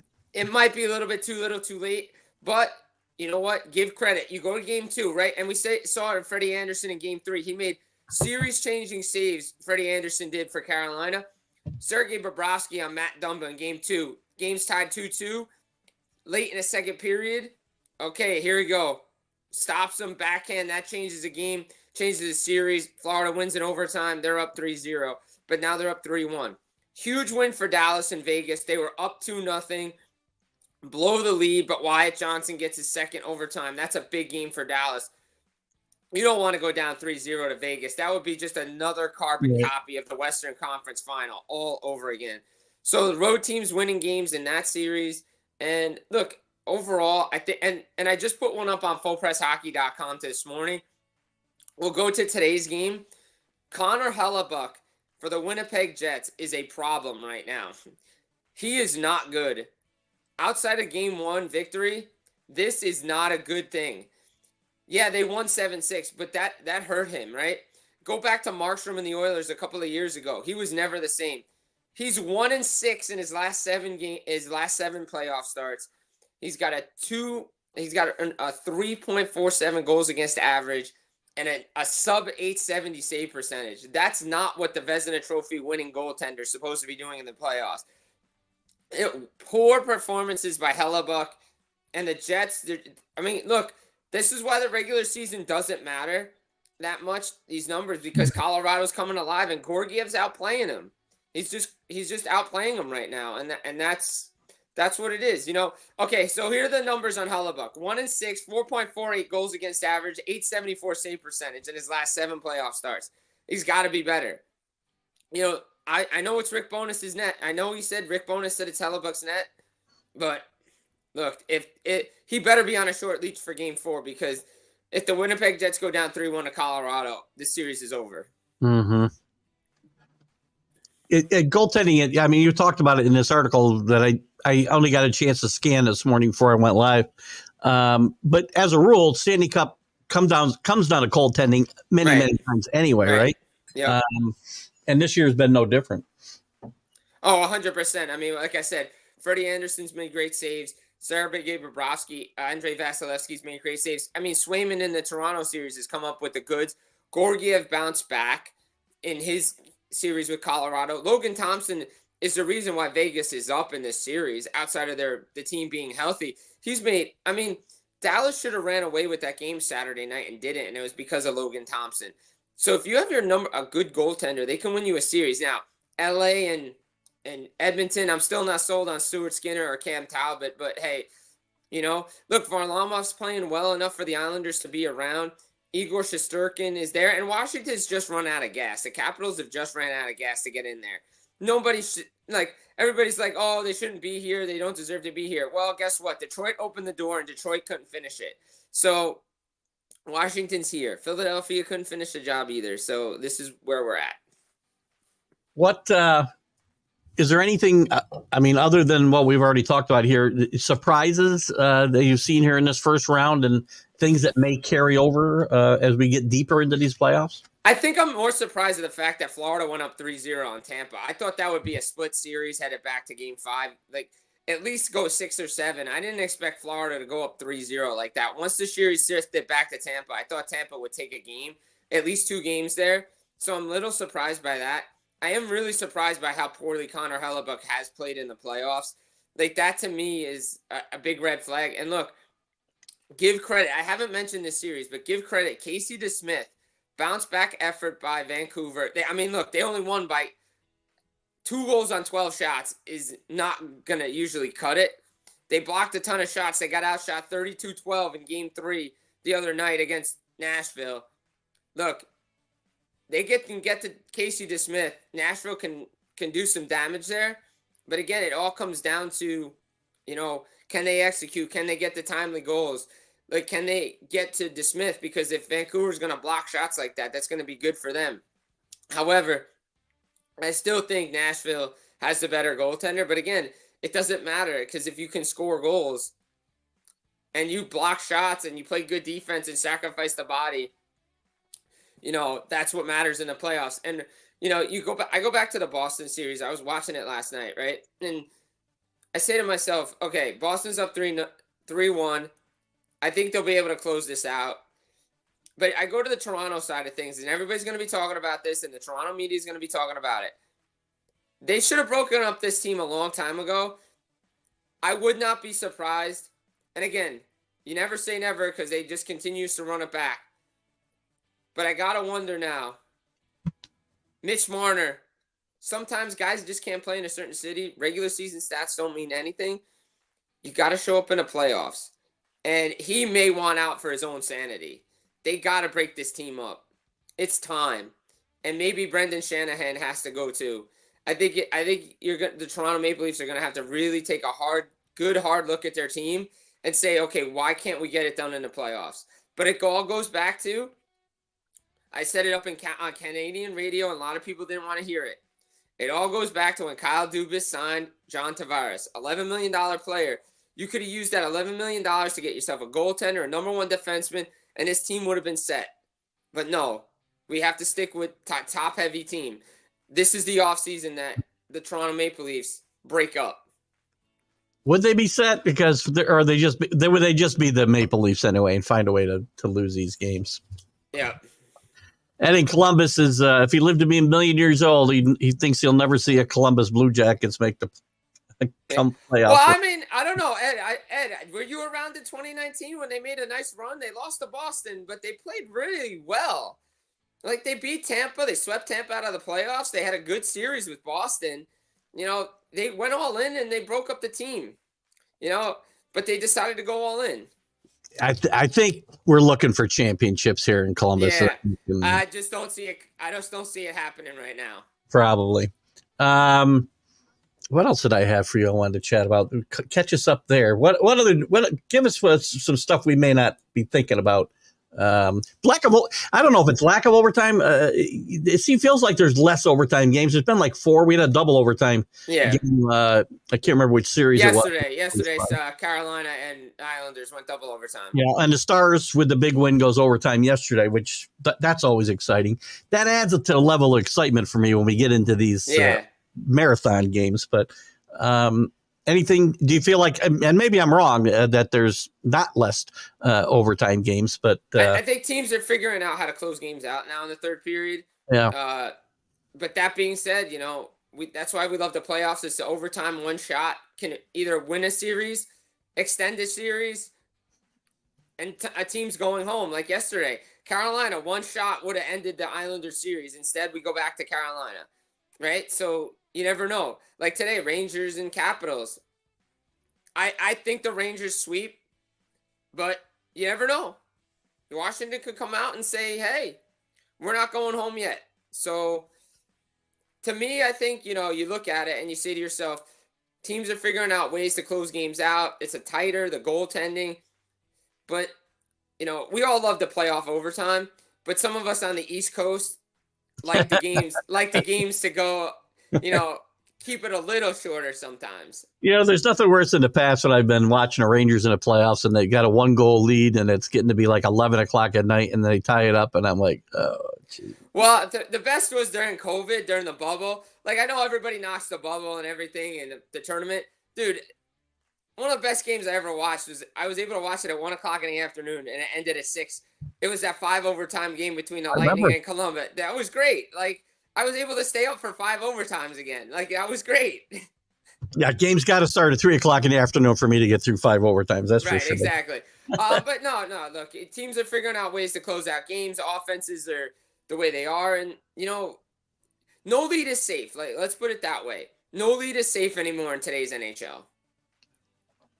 What's Scott got here? Jim, what's up with you for the Bruins goaltending situation? Yeah, he agrees with me on the goalie situation. I sent him a couple of things this morning. Shout out to my Maniacs on Monday. But Jeremy Swayman's the number one guy in Boston, and the rotation's done. Look, Jeremy Swayman's going to get paid this offseason. He's the long-term goalie in Boston. He wants to play every night. He said he wants to play every night. And they can't go to Ullmark. You can't give the Maple Leafs a chance to win this series. If you go to Ullmark in Game 5 and you're just giving them a game potentially. Now, I'm not saying that Boston would lose, but you can't give the Maple Leafs hope.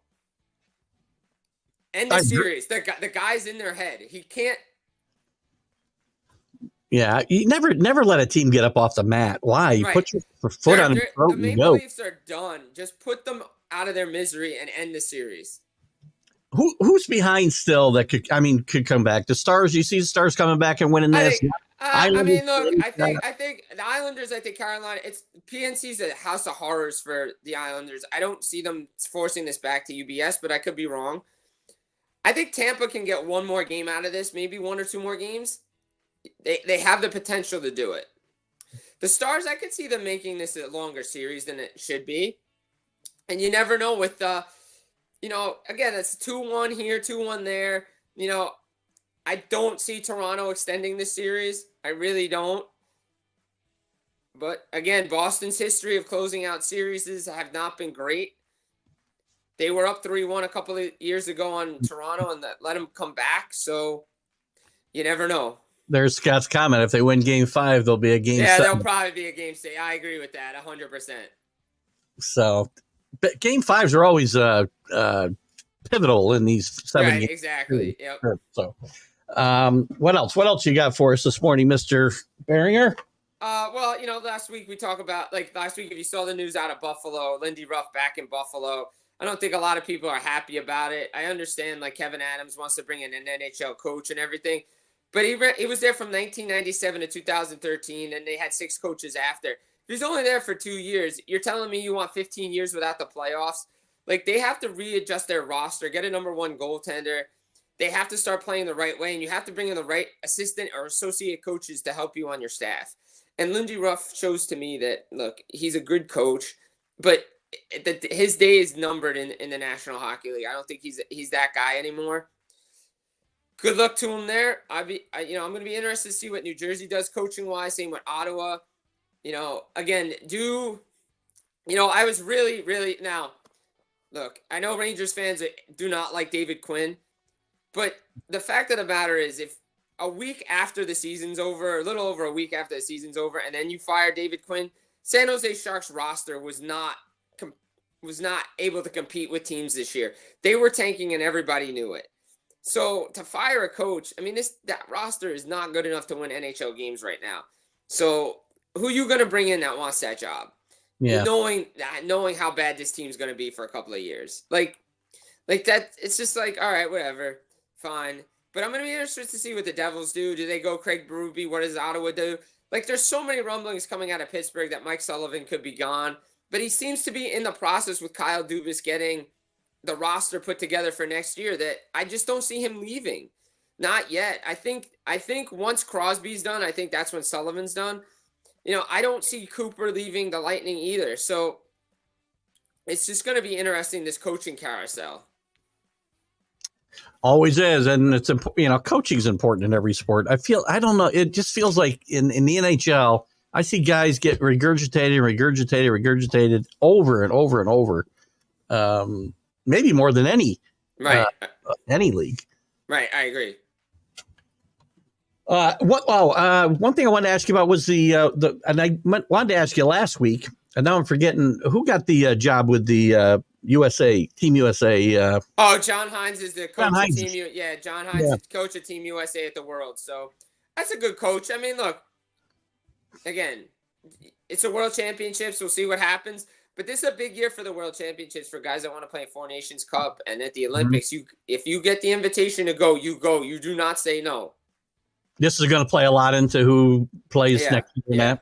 That's going to be a lot of fun. Looking forward to I mean, this is really more for the fringe guys because we know who the top guys are going to be on the team. Yeah. But these are the guys for like the bottom six, third, fourth line guys on the border. You want to go and show what you got at the World Championships. Goes for Canada, Sweden, all the nations. It's going to be a lot of fun. I'm looking forward to that tournament. Me so that'll be a lot of fun.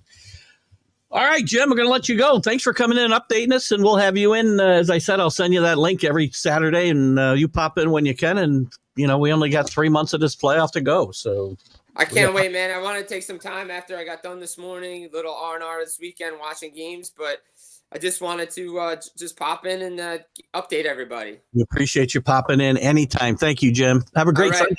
You too. Bye-bye. Take care. Bye. The great Jim Biringer from FullPressHockey.com and LTS Sports and a ton of other places. You can catch Jim several times a day doing updates on hockey and other stuff. So great to have us. Scott says he's seen this before with the Bruins, which we have. Before I go back up, I'm going to go back up to where we left off with the comments. I did see Drew put up the NBA. We'll see if this opens up any more conversation. But the NBA playoffs, Denver up 3-1 over the Lakers. No big surprise there. I'm surprised the Lakers got a game here. Denver's better on every position on the floor except for LeBron. Jokic is the best player in the NBA. Denver's still the best team in the NBA. Celtics record notwithstanding, they're going to have to go through Denver to win this. Denver will come out of the West. And I still think the Knicks will wrap this up in 5 or 6 against the Sixers. And then I do think the Celtics and the Knicks will revive a tradition and play for the East Championship.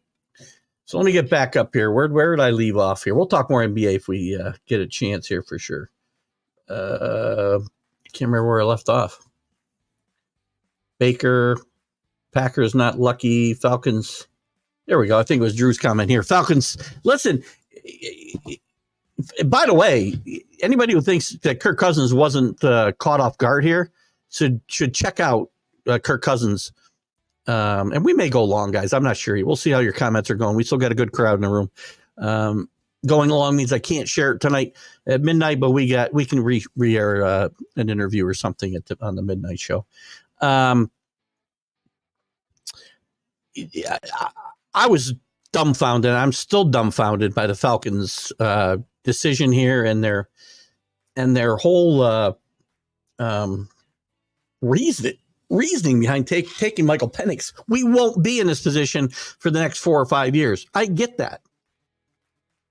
But you've done everything right now, signing Kirk Cousins, because you're all in to win right now, which I think is already doubtful because of Kirk Cousins' lack of performance on the big stage. But you do nothing to improve that team for him this year? Michael Penix does not give you any more chance to win a Super Bowl or advance deep into the playoffs at all. And don't tell me, well, it's a good backup for Kirk Cousins. You can't afford a backup like Michael Penix when you've still got holes to fill on defense, maybe along that offensive line. This Falcons, to me, and again, in the long run, they may win. And by the way, this isn't a young guy. Michael Penix is 24 years old. He's been in college since the Nixon administration. I don't know what they're thinking about over there. Albert B. Hall of Fame? No, I don't think so. I mean, I was looking at Albert. Chris brought up Albert earlier. Albert had some great seasons, but he only had. Let me get here. That's not him. That's Mark Bellhorn. No wonder I'm like, oh, he absolutely doesn't belong in the Hall of Fame. Where are you here, Albert? I was looking at these numbers earlier. 381 home runs, 1,239 RBIs, 295 batting average. And guys, never, unless they just haven't shared it here, which they normally do, he's got no MVP votes any year. That can't be right. Can that be right? I think it is right. I mean, they always put it right here next to the seasons. Nothing. He didn't make an all-star team. Now, again, unliked by the media, he'll never get in. Now, again, if we're going to talk about watered-down standards that we have today and Fred McGriff getting in and Harold Baines getting in, Albert Bell, sure, probably should be in. But I can also tell you Don Mattingly belongs in if you're going to water down the standards like that. Albert Bell, obviously, is one of the most disliked players in baseball history. Doesn't have an MVP vote?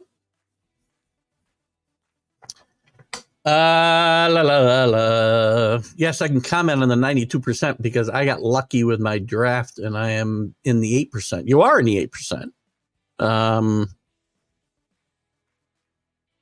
Star doesn't count. The only one who really counts is Rodgers because Favre wasn't a first-round draft pick. Favre was a second-round. I'm doubting myself. I think Favre was a second-round draft pick with the Falcons. He wasn't drafted by the he wasn't drafted by the can you spell it all, Keith? He wasn't drafted by the Packers. We know that. Let's see. Brett Favre.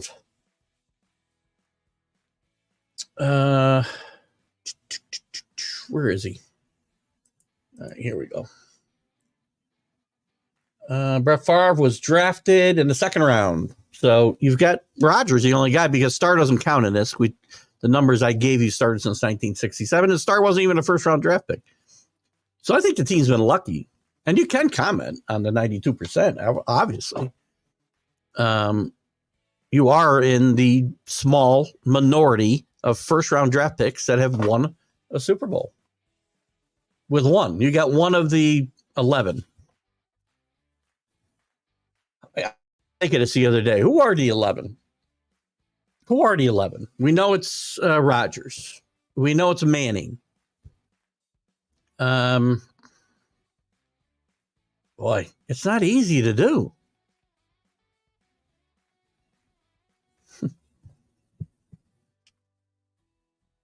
Trying to think if Steve Young won one. Or was a first round draft pick.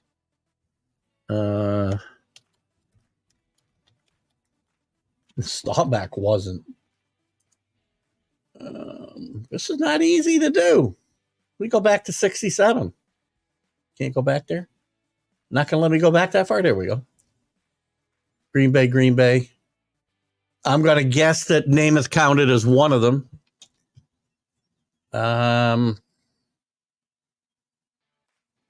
Terry Bradshaw. Stabler, I think. We may have to go back and look at him. Bradshaw. Washington, no. Plunkett, but again, long after he washed out of San Francisco and New England. Phil Simms, that's 5.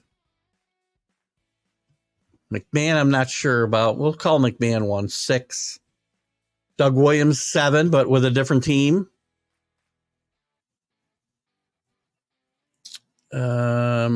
Montana, no, we know that. Troy Aikman.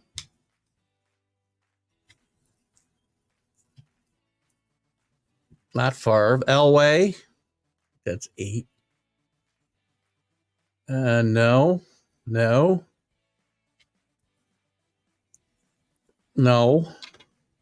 only got 8. I'm probably missing some of these later guys. I don't think Breeze. I think Breeze was a second round draft pick. Rodgers, I didn't count, was 9. Russell Wilson, I think he was a second round pick. Not Foles. Mahomes, there's 10. Stafford is 11. There you go. I think I got them all. Neighbors seems a strange pick for the Giants. I don't think so. I mean, again, I don't know where you would go there, Drew. To me, they weren't I mean, there was a lot of smoke screens, and supposedly they were very close to a trade with the Patriots for the third pick, which if they were doing that, it was probably to take a quarterback and then cut bait with Daniel Jones after this coming season. When that fell through, if they decide I'm not going quarterback, I'm keeping Daniel Jones, I got to give him weapons. Well, you need wide receivers. And it's a coin flip between Neighbors and Rome Odunze, or we say his name, as the number one pick. And I think I would have gone with Rome, but they went with Neighbors out of LSU, who is by all, there are people tell you he's better than Harrison. And would tell you that he should have gone before Harrison as well. I'm not one of those guys. I think the Neighbors pick makes perfect sense for the Giants. The only other place they could go would have been offensive line. And if they'd done that, then they're not getting one of the top wide receivers in this draft. And by the way, these wide receivers are much more likely to make an impact than the quarterbacks. I could be wrong, Paul. I know you have your Oregon hat on now. I will tell you this about Bo Nix. And I've stuck up for the Pac-12 before it broke up, and also battled against SEC elitists to let them know that there was good football being played elsewhere in this country. And we are going to go long, by the way, just so you guys know. But the fact remains, when he played at Auburn in a better defensive league, he did nothing. He was horrible. And you can't tell me he comes to the Pac-12 where two teams are playing defense in the entire league, basically. Last year, UCLA, and Utah a little bit. Who else was playing defense in that league? So his completion percentage, and the same thing goes for Michael Penix, by the way. Not a huge Michael Penix fan either. I think you can throw those completion percentages right out the window. I mean, I see a lot of Mac Jones in Bo Nix, and I could be wrong. Listen, again, Billy Packer, right? I'm sometimes wrong, but never in doubt. I feel very strongly Bo Nix and Penix will not be big stars in this league. I could be wrong. But I think once Bo Nix starts seeing real defenses, I think things are going to get much tougher for Mr. Nix. And I do think he's going to have trouble adjusting to the speed of the game, because the game on defense was much faster in the SEC than it was in the Pac-12. I mean, that's easy to see. And I'm not telling you there's not good football being played in the Pac-12, but it's more of an offensive brand of football, not as quick, not as fast on defense. And although there's some high-scoring games in the SEC, I understand that. But I could be wrong. I don't believe, and by the way, Ryan Leaf is a wrong comparison. Compare somebody else, because Ryan Leaf had a lot of other issues that Caleb Williams doesn't appear to have. And if Caleb Williams fails, it won't be because he's Ryan Leaf. It's more because he's like, I don't know, Mac Jones, Trey Lance, Zach Wilson.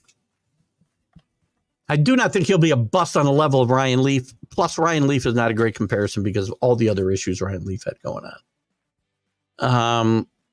I do believe if he gets the right kind of coaching, Caleb Williams will be a good quarterback. I still think J.J. McCarthy will be the best of all of these guys. Just my opinion. It was a great move. He can learn from a seasoned vet. Again, this is so far back, I don't remember. Oh, you're talking about Penix? It's a great move. For when? 5 years from now when he's 29 years old? It's a silly, again, I can say it's a silly move. These guys get paid a lot of money to make these decisions. There is no way, I know this much. The window For Atlanta believes this, and it doesn't really matter what I think. Their window to win is now. They hired Kirk Cousins, an older quarterback, a veteran quarterback, because they think he gives them the best chance to win a Super Bowl now, not 5 years from now when Michael Penix is 29 years old. Now, and they did nothing. This move does nothing to make them better in 2024 or 2025, unless Kirk Cousins can't play anymore. And you can't be building your quarterback or your team thinking your quarterback that you just signed for $140 million guaranteed could fall by the wayside. So I think it's a horrible move. Again, everybody's entitled to an opinion here. It's one I will never stop scratching my head over. It no way makes them better now. They want to win now, not 5 years from now. They say they want to position themselves for 5 years from now, which is silly when you have holes to fill and you want to win now. And again, there are quarterbacks. We just talked about all the quarterbacks that have won that have not been first round picks. You didn't need to do this. There would have been opportunities to find better quarterbacks, free agency, guys who are undervalued in drafts leading up until the next 4 or 5 years. Silly. 10 teams. Oh, this is in your fantasy? That's kind of that's a small league, to be honest with you. That's not terribly deep. Only 5 rookie spots. Okay. Well, then I'd leave rookies for later and I would draft now. To me, I might take I really might take a Marvin Harrison early and try to get and hope he's with the Cardinals. He's going to be the number 1 target probably out there right away. So he's going to contribute this year. Plus, he's going to contribute for years down the line.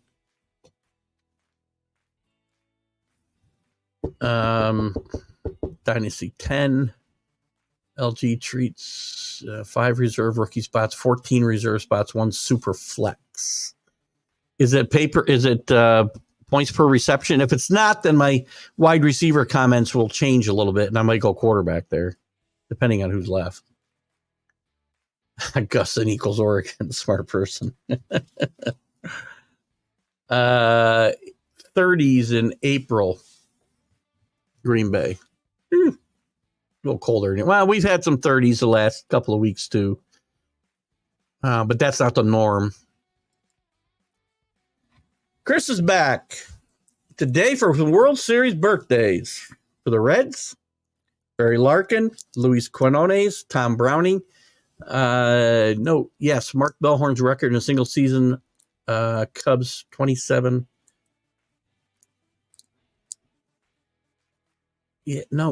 Yes, Mark Bellhorn's record in a single season. Oh, Chicago Cubs record. I got you. Okay. Fair enough. 27 home runs, 56. It does sound like a leadoff hitter would pop. I think he probably did hit leadoff for that team. Or second.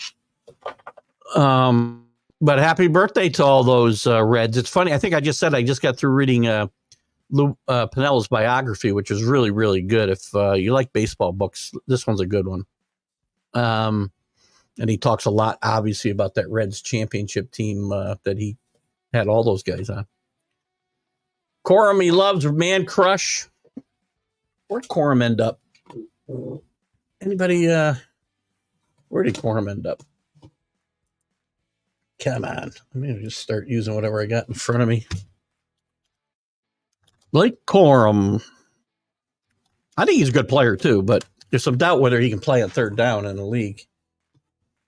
Come on. Where are you? I guess we'll go to news. Come on, I can't get any news. Rams. You know what? Rams are a really good place for Blake Corum, now that I think about it, especially in the third round. This is a nice pickup for the Rams as well. I like what he did here. I did count Doug Williams as one of the 11. Also did not do it with the team that he was drafted by, though. Drafted number 1 by the Tampa Bay Bucks in 1970. whatever, 8, 7. Kenny never got invited, walked a different path. Not sure where that's going. JB, how are you, buddy? Good to have you. Good late to the party, but still some chips left. Yeah, we're going a little long this morning. Sundays are getting longer. I'm going to have to make this show 3 hours or something.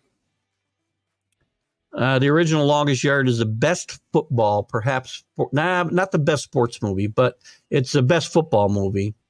It's all there beyond slapstick comedy, toxicity of both genders, race issues, and a microcosm over dilemmas. It's a great movie. It is a great movie. I don't think it's the best sports movie. I'm a big Field of Dreams guy. And also, Remember the Titans is another one that probably ranks up there just above this one. But the original is far better than the remake. I think the hockey puck should be a different color so us older people can see it. Maybe make it fluorescent green. If I remember right, and I'm sorry I didn't get this up there when Jim was here, Kenny. Oh, man. Sorry. I think the hockey, they did do something with it on TV at one point. I don't know if they put a, what do you want to call it? Lit it up or whatever. They did something with the TV on a TV screen. They didn't do anything with the actual puck, but they did kind of highlight the puck to make it easier to see. And it can be tough, but I get closer to the TV. I just turn it up and listen for the puck. The massage molester trade still causing problems as their draft was less than inspiring. They haven't had a first-round pick in a couple of years, right?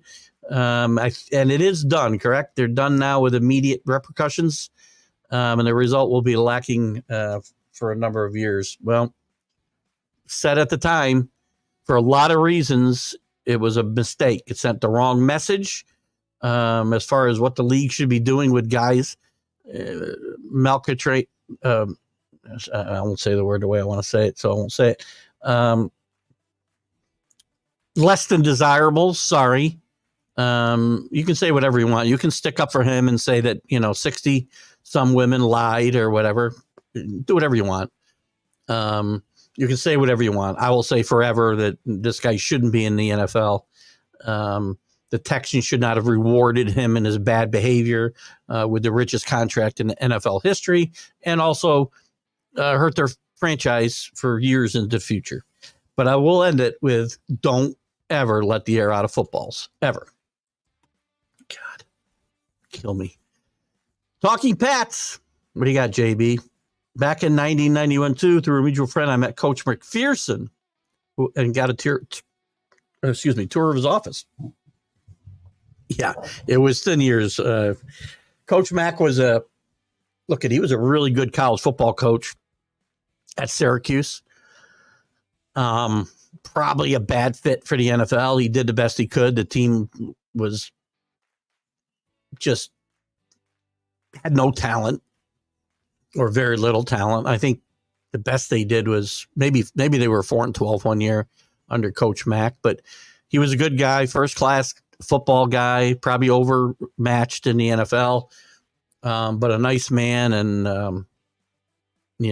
I wish he'd done better. And Coach Mack leaving led to the fat bastard coming in, and, his brilliant front office mentality. He really, really, really wanted to draft Rick Meyer ahead of Drew Bledsoe. So that shows you exactly how much we should have let the chef buy some of the groceries here, as he famously said later. But, he's a great coach. He turned the franchise around and then left it high and dry pretty much before the Super Bowl was played when he was there. Did the Saints really need to draft a quarterback, Rattler 5, when they already have 5 players on the roster who can play that position? But none of them can play it well. I think, and I told James Martin, James Martin, who's become a big contributor on national streaming sports now, who's a big Saints fan. I texted him when they got him at 5. He's a steal at 5. He's gotten much better since he got this to South Carolina.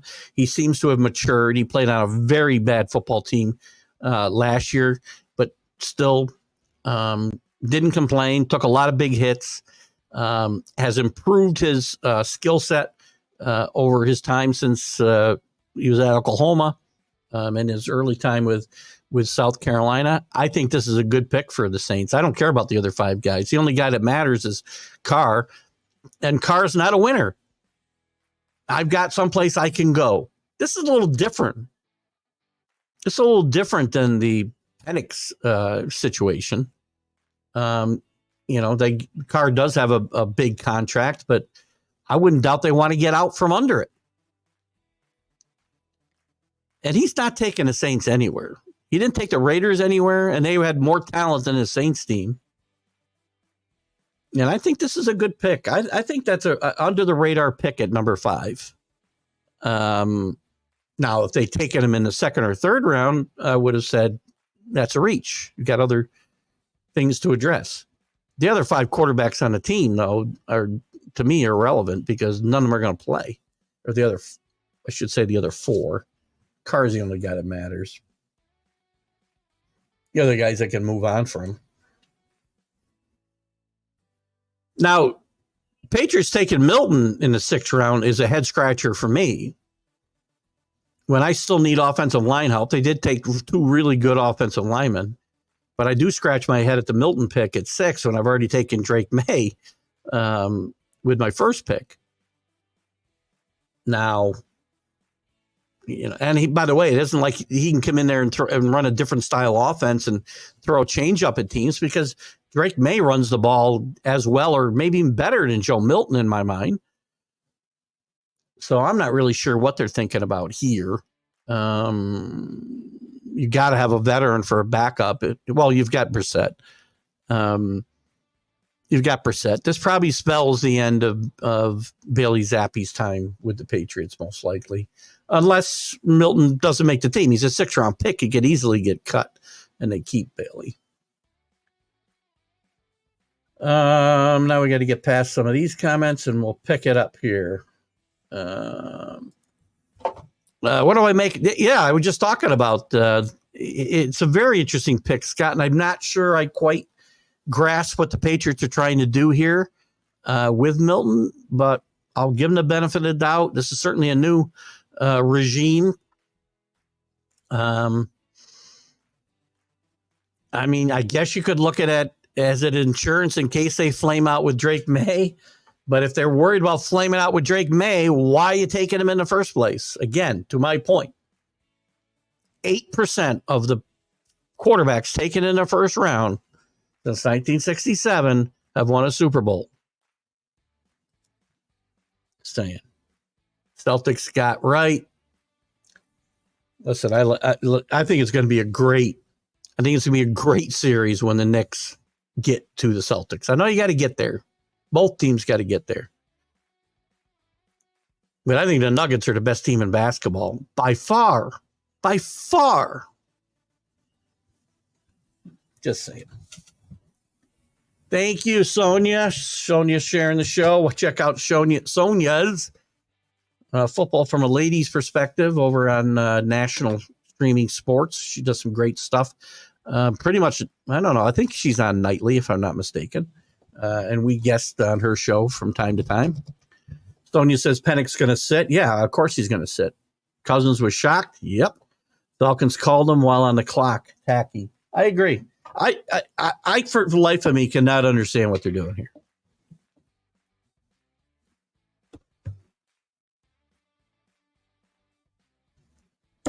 You need to, if you're going to pay this guy $140 million, you need to give him as much help to win now as possible. He's not 24 years old. Michael Penix is 24 years old, and he'll be 29, theoretically, when Kirk Cousins is done playing with the Falcons.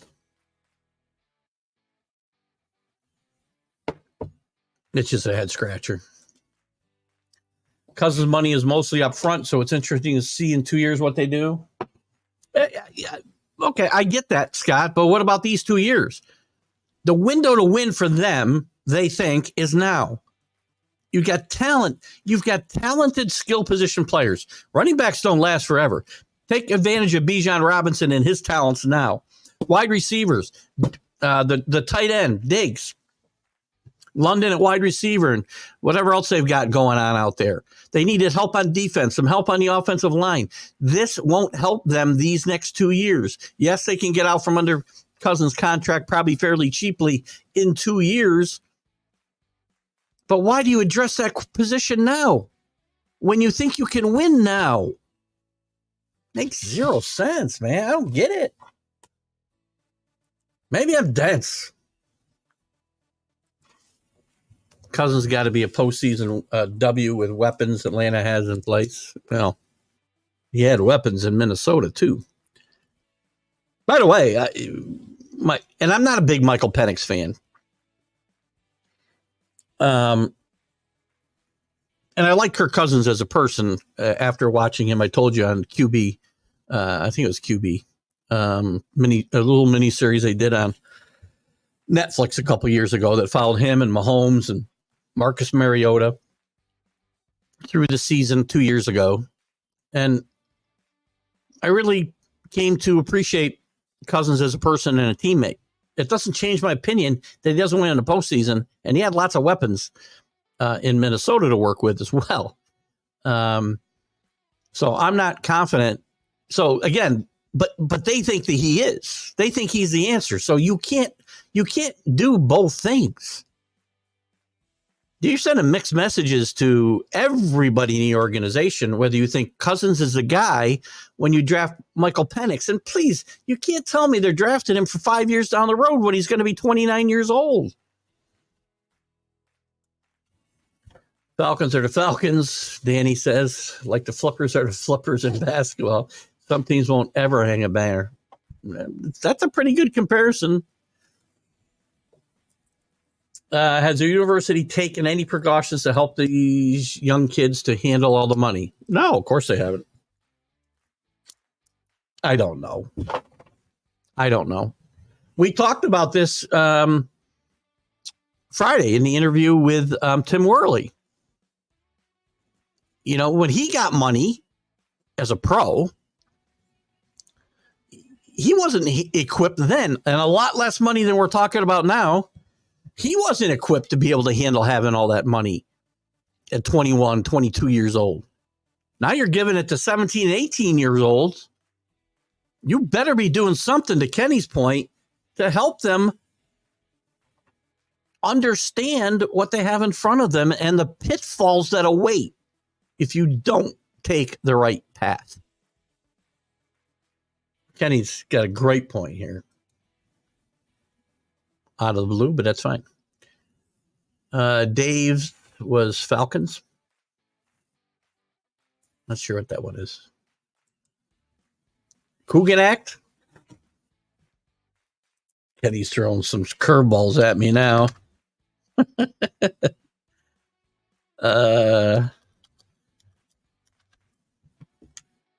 California. Oh, yeah. I don't know whether that applies. That's the Jackie Coogan law, where a child is a child protection law requiring that a percentage of the child's earnings are placed into trust. That's not happening as far as I know, Kenny. Plus, most of these kids are going to be adults. They're going to be 18 years old when they get their money. Could you have something like the Coogan Act in place? I suppose. Then you got to trust the money, the parents.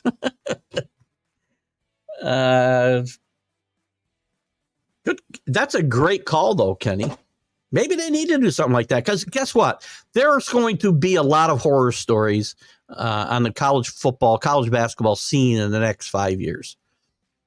Kids who just go off the rails, lose all their focus. And again, we talked about this with Tim Worley the other day.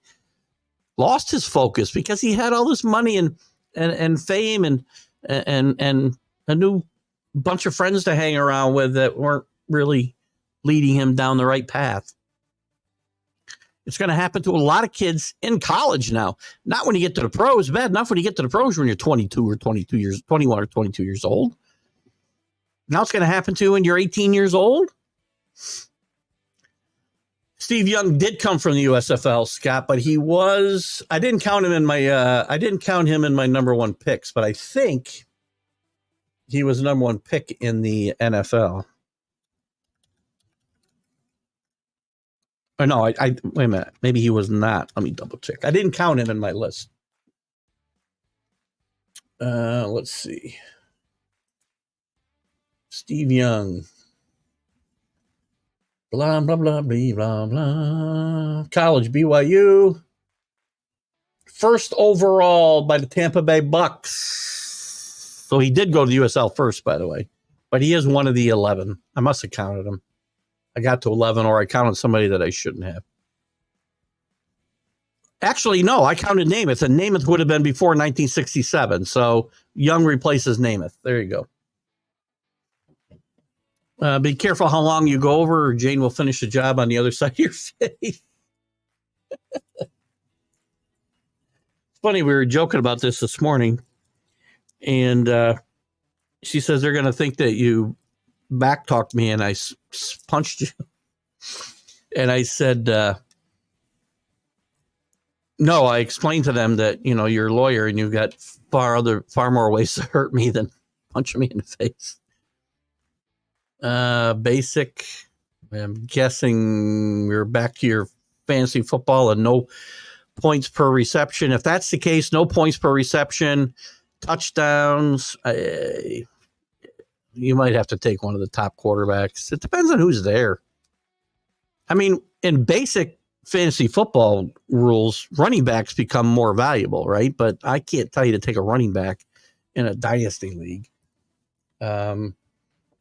I'd still find the best quarterback, depending on what quarterback was there. If CJ Stroud falls, maybe, as Anthony mentioned earlier, maybe you grab him, but Mahomes isn't, obviously. I might look for one of the good young wide receivers and ride them for as long as you can. You're not working on your NFL draft today. It's in 7.5 hours. So, maybe take Bo Nix. Scott says Bo Nix is a short area passer that will have to be worked with to throw the ball down the field, like most of his college passes at Oregon, short passes where his receivers did most of the work. Bingo. And listen, in a league, and I know I've stuck up for the Pac-12 a lot, not a lot of defense being played in that league. I think Bo Nix has a big uphill battle here. We'll see. Chris, what do you got for me? Bucky Jacobson, who was looked at as the heir apparent to Edgar Martinez as a new DH, debuted in the major leagues hitting 9 home runs and 160 at-bats. That's a homer every 18 at-bats. Thank you for the math, Chris, because I would never have gotten there. I am. By the way, Edgar Martinez, one of the most underrated players in his era of baseball.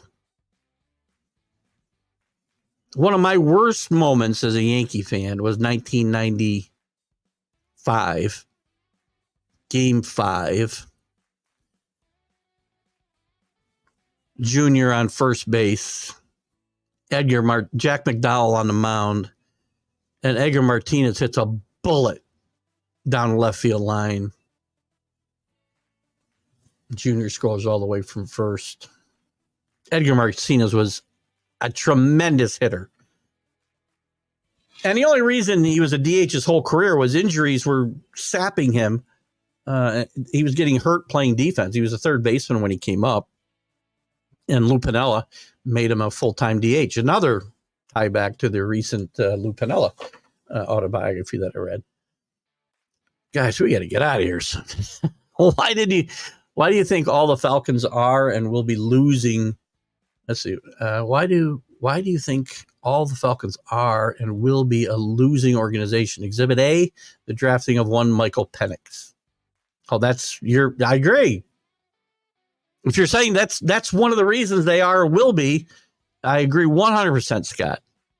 You, in the position this team is in, you cannot take a quarterback who's not going to play for 4 years, even 2 years. Or maybe you're saying it the other way around. Maybe you're saying I'm wrong saying, again, I now that I'm reading again, I think you're telling me I'm wrong that they're a losing organization. First of all, they are.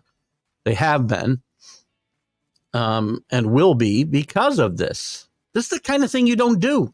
You are not good enough just to take who you think is the best player and somebody's going to help you 5 years down the line. You're not bad enough and you're not good enough to take Michael Penix, if that makes any sense. You signaled by signing Kirk Cousins that you're in it to win it now, today, not 5 years from now, not even 3 years from now, when Scott says they can get out from under Cousins' contract with fairly inexpensively because it's front loaded, relatively speaking, cheaply. But what are you thinking about? You need to help your team in 2024 and 2025, not 2026. And not with a 24-year-old quarterback. Listen, again, we can agree to disagree. I just don't get it. Cousins will start for maybe 2 years, then Penix will take over with Cousins. Yeah, fine. That's a great strategy for 3 years from now. What about the next 2 years? It's win now, baby. If they don't win now, the coach will be gone. The GM will be gone. You win now. You've signaled you're ready to win now by signing Cousins to an extraordinary amount of money. No NFL quarterback has ever been a better negotiator than Kirk Cousins, I can tell you right now.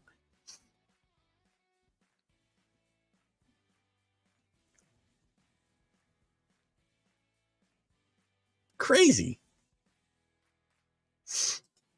Absolutely crazy. Danny, you take out defense is another lost start. Maybe 25 teams play deep. No. I certainly agree. I'm not saying there's a lot of great defense being played. It's not even noticed these days. You notice it if you're playing for Georgia. You notice you're playing for Michigan. But Alabama, who didn't deserve to play, and Texas sucked. I don't know if Alabama didn't deserve to play. Who would you put in there if you weren't putting Alabama? Well, you're going to put Florida State. You and I weren't chatting at that point, Danny, but I had a problem with Alabama getting it over Florida State. I don't care what the injury situation was. Florida State earned the right to go there and get the snot beat out of them. But Alabama deserved to play. If you weren't going to put Florida State in, you can't put Georgia in. Michigan put 2 good games together. Well, they put 16 good games, 15 good games together. 12 good games, whatever it is, 14 games, right? 14 games. They put 14 good games together. It's not just 2. They had to get through the regular season to get to the playoff. Texas sucked, as did the other 2 best teams. Yes, Pac-12 team Washington stunk on D. They did. So did Oregon. So did USC. UCLA and Utah were the only 2 teams that played decent defense in that league. So, and again, I'm not saying there's a lot of great defense being played across the country. But I will tell you that the defenses that Bo Nix was facing 2 or 3 years ago in Auburn were better than anything he faced outside of maybe UCLA in the Pac-12. I will check with headquarters. No, it's not going to be 3 hours. These shows have been an aberration because you guys, one of the reasons is you guys are so good and the audience is holding up so well. I don't want to get out, but once football season starts, I got to be on the road by 11:15. That's a long ways off. Best football movie was with Clooney. The Coen Brothers movie. Where Art Thou Brother? That was a good movie. Danny's going to the Edmonton game tonight. Kings D sucks, but go Kings. What's that? What is that? What is that? That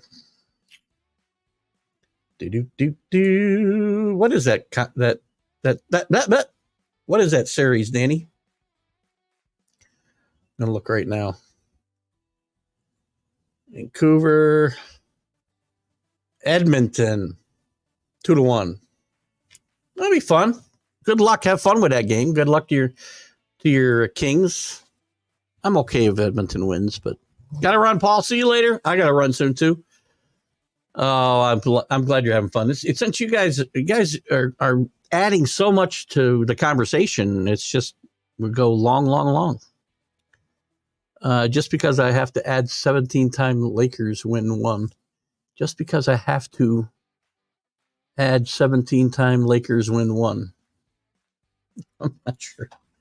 Penix is a great backup when Cousins goes down with another injury. Well, again, if that's what you're planning for, why did you sign him?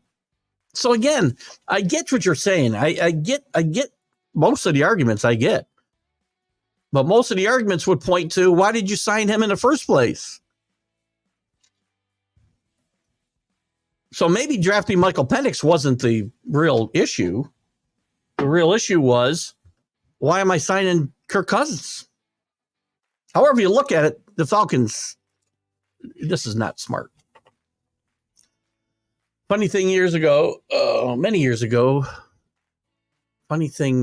said Brady pick was a waste and might have played 5 years down the road. Rest is history. That's all. Who said that? You? I don't know who said that. Probably Mel Kiper. Come on, Keith. Those questions I presented were not me, but the brains of the operation. Oh, I should have known. The Cooper Act, I knew had to be Paula. Good. That's a good one, though, Paula. I had to refresh my own memory. I don't really think it applies here, though. We'll see. Drew, have a great week. Good to have you with us. Hope to see you next Friday as well, Drew. Oh, Jesus. No, you're 100% right. Oh, I don't know. Let's see if he clarifies here. The Falcons needed an... Oh, yeah, okay. So Scott's on the same page with me. They did need an edge rusher desperately. And there were plenty to be had. They went with a backup at pick 8. So what the Falcons are essentially saying is you don't need to play defense in the NFL. They're wrong, as you know. All right, we're in the same page there, Danny. FSU did deserve to play. I had this argument for weeks last year, right? That, you know, they barely did this, they barely did that. They were undefeated. They somehow won their last 2 games, including the ACC championship game. Okay, it wasn't against Georgia. With their third string quarterback, they won all their games. They should have had. They earned the right to go get pounded in the playoff. I have no illusions at what might have happened, but I don't know what might have happened. They did deserve to play. I agree 100%. With them being taken out of the equation, I had no problem with Alabama being in, though. A hater of the Pac-12. No, I'm not a hater of the Pac-12. No, I don't hate the Big 12. You know, again, I can understand right now you think that because of the way I've been hard on Bo Nix and Michael Penix. But I really, if you watch the college football show, and if you went back and watch some old episodes, I actually stick up for the Pac-12 a lot. Early last year, I was all over the Pac-12 when you had 5 teams ranked in the top 25. Oregon State was playing great. Washington State was playing great. Oregon and Washington, I think, were 2 of the best teams in the country. All I'm saying is they don't play any defense. And I stuck up for them a lot. And I'm not an SEC elitist. I do a lot of defending of the rest of college football against the SEC elitists. John DeLon is the president of that organization on this amongst this group. He's not here to defend himself, so I won't get into it too much. But I don't hate the Pac-12. I've talked about the demise of the Pac-12 is an atrocity of some of the worst proportion in NCAA history. 112, I probably got the years wrong. 112-year history of sports, of a sports conference. It's an atrocity what's going on. The Pac-12 is one of the most successful conferences in college football history. I'm well aware of this, and I'm not a hater, I promise you. But in my evaluation of these two quarterbacks, I have to come up with something that makes sense. And the fact that they played against less than stellar defenses, which I agree a lot of quarterbacks have done. And so did Caleb Williams, by the way. Just leads me to doubt their ability on the next level. We'll see how it goes. Best defenses played in Division II, and that's where good players advance to the pros. There's not a lot of, unfortunately, not a lot of great players who were drafted out of Division II. I wonder if this, I pulled up I don't know where it went. Now that we're this far into this, I had pulled up a report about the schools where they got drafted from. Minnesota or Michigan led the way. And I was hoping to get into, is this it? No, cow tipping. Tight ends. Somewhere I went over where I grabbed that from. At the Derby odds, though. Yeah, somewhere I had grabbed the list of, how many guys were drafted in what schools. I know that Alabama and Michigan led the way. I probably could have pulled that number from there. There are a lot of good players. Listen, Kyle Duggars is a Division II athlete. Leatherheads. I think the name of the movie, though, Kenny, is Wherefore Out There, Brother. I think. Doug Flutie played for the Argos when the team was owned by John Candy and Wayne Gretzky, the good old days. Flutie was a great CFL quarterback. His time in New England, I got to wrap this show up, man. My wife's going to kill me.